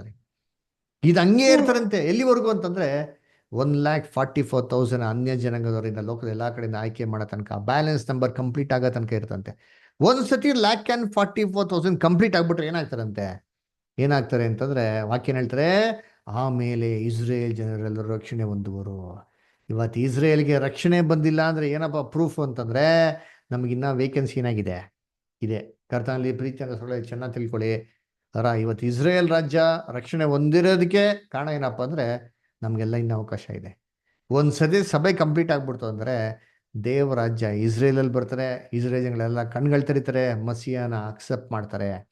ಅಕ್ಸೆಪ್ಟ್ ಮಾಡದಿರೋದೇ ಏನು ಕಾರಣಪ್ಪ ಅಂದ್ರೆ, ನಮಗಿನ್ನ ಆಪರ್ಚುನಿಟಿ ಇದೆ. ಅದರಿಂದ ಕರ್ತನಲ್ಲಿ ಪ್ರೀತಿ ನಂಬಿಕಸ್ಥರಾಗಿರೋ ಸಭೆಯಲ್ಲಿ ಒಬ್ಬರಾಗೋದಕ್ಕೆ ದೇವ್ರು ನಮ್ಗೇನಾಗಿದೆ ಇನ್ನೂ ಅವಕಾಶಗಳನ್ನ ತೆರೆದಿಟ್ಟಿದ್ದಾರೆ. ದೇವ್ರ ಕೃಪೆ ಇದೆ. ನಾವೇನು ಮಾಡೋಣ, ಅದ್ರಲ್ಲಿ ಹೋಗಿ ಪಾಲ್ಗೊಂಡು ದೇವ್ರ ನಂಬಿಕಸ್ಥರಾಗಿರೋ ಸಭೆ ಆಗೋದಕ್ಕೆ ನಾವು ಪ್ರಯಾಸ ಪಡೋಣ. ಓಕೆನಾ? ದೇವ್ರ ವಾಕ್ಯಗಳನ್ನ ಆಶೀರ್ವದಿಸಲಿ. ದಯವಿಟ್ಟು ನಮ್ಮ ಯೂಟ್ಯೂಬ್ ಚಾನಲ್ಗೆ ಸಬ್ಸ್ಕ್ರೈಬ್ ಮಾಡಿ. ಆಯ್ತಾ? ಏನೋ ಕ್ವಶನ್ಸ್ ಡೌಟ್ಸ್ ಇತ್ತು ಅಂದರೆ ನೀವು ವಾಟ್ಸಪ್ ಮಾಡಿ, ಅದಕ್ಕೆಲ್ಲ ಡೌಟ್ಸ್ಗಳನ್ನ ಕ್ಲಿಯರ್ ಮಾಡ್ತೀರಿ. ಆ QR ಕೋಡ್ ಮುಖಾಂತರ ನಮ್ಮ ವಾಟ್ಸಪ್ ಗ್ರೂಪ್ ಕೂಡ ನೀವು ಜಾಯ್ನ್ ಆಗ್ಬೋದು. ದೇವ್ರ ಈ ವಾಕ್ಯಗಳನ್ನ ಆಶೀರ್ವದಿಸಲಿ. ಏನೋ ಡೌಟ್ಸ್ಗಳಿದ್ದರೆ ನಮಗೆ ವಾಟ್ಸಪ್ಪಲ್ಲಿ ನಮ್ಮ ನಂಬರ್ನ ಕಾಂಟ್ಯಾಕ್ಟ್ ಮಾಡೋದು 8867768876. ಓಕೆನಾ? ಸೊ ಕೊನೆಯದಾಗಿ ಯಾರಿಗೇನೋ ಪ್ರಶ್ನೆ, ಏನೋ ಕ್ವಶನ್ಸ್ ಇತ್ತು ಅಂತ ಕೇಳಿ. ಇದರಲ್ಲಿ ಇನ್ನೂ 2 ಭಾಗ ಇದೆ ಸಭೆದು. ಆ 2 ಭಾಗ ಆಗಿದ್ಮೇಲೆ ಕೂಡ ನಾವು ಬರೀ ಡಿಸ್ಕಷನ್ಸ್ ಇಟ್ಕೊಂತೀರಿ, ಅಲ್ಲೂ ಕೂಡ ಕೇಳ್ಬೋದು. ಇವಾಗ ಯಾರಿಗೋ ಪ್ರಶ್ನೆ ಆದರೆ ಕೇಳ್ಬೋದು, ಇಲ್ಲ ಅನಂತರ ಕೂಡ ನೀವು ಕೇಳ್ಬೋದು. ಯಾರಿಗ ಏನೋ ಕ್ವಶನ್ಸ್ ಇದೆಯಾ, ಏನೋ ಕೇಳೋಂಥದ್ದಿದೆಯಾ? ಬ್ರದರ್ ಸಿಸ್ಟರ್ಸ್ ಯಾರಾದ್ರೂ? ಏನಿಲ್ಲ ಬ್ರದರ್. ಓಕೆ, ಬೇರೆ ಯಾರಿಗಾರು? ಇಲ್ಲ ಬ್ರದರ್, ಥ್ಯಾಂಕ್ಸ್. ನೆಕ್ಸ್ಟ್ ವೀಕ್ ಇದನ್ನ ಕಂಟಿನ್ಯೂಸ್ ಮಾಡ್ತೀರಲ್ಲ? ಬ್ರದರ್ ನೆಕ್ಸ್ಟ್ ವೀಕ್ ಕಂಟಿನ್ಯೂ ಇದೆ ಬ್ರದರ್. ಎಸ್. ಇನ್ನ 2 ವೀಕ್ಸ್ ಇದೆ. ಓಕೆ ಓಕೆ ಸರಿ. ಹಂಗಾರೆ ಕೊನೆಯದಾಗಿ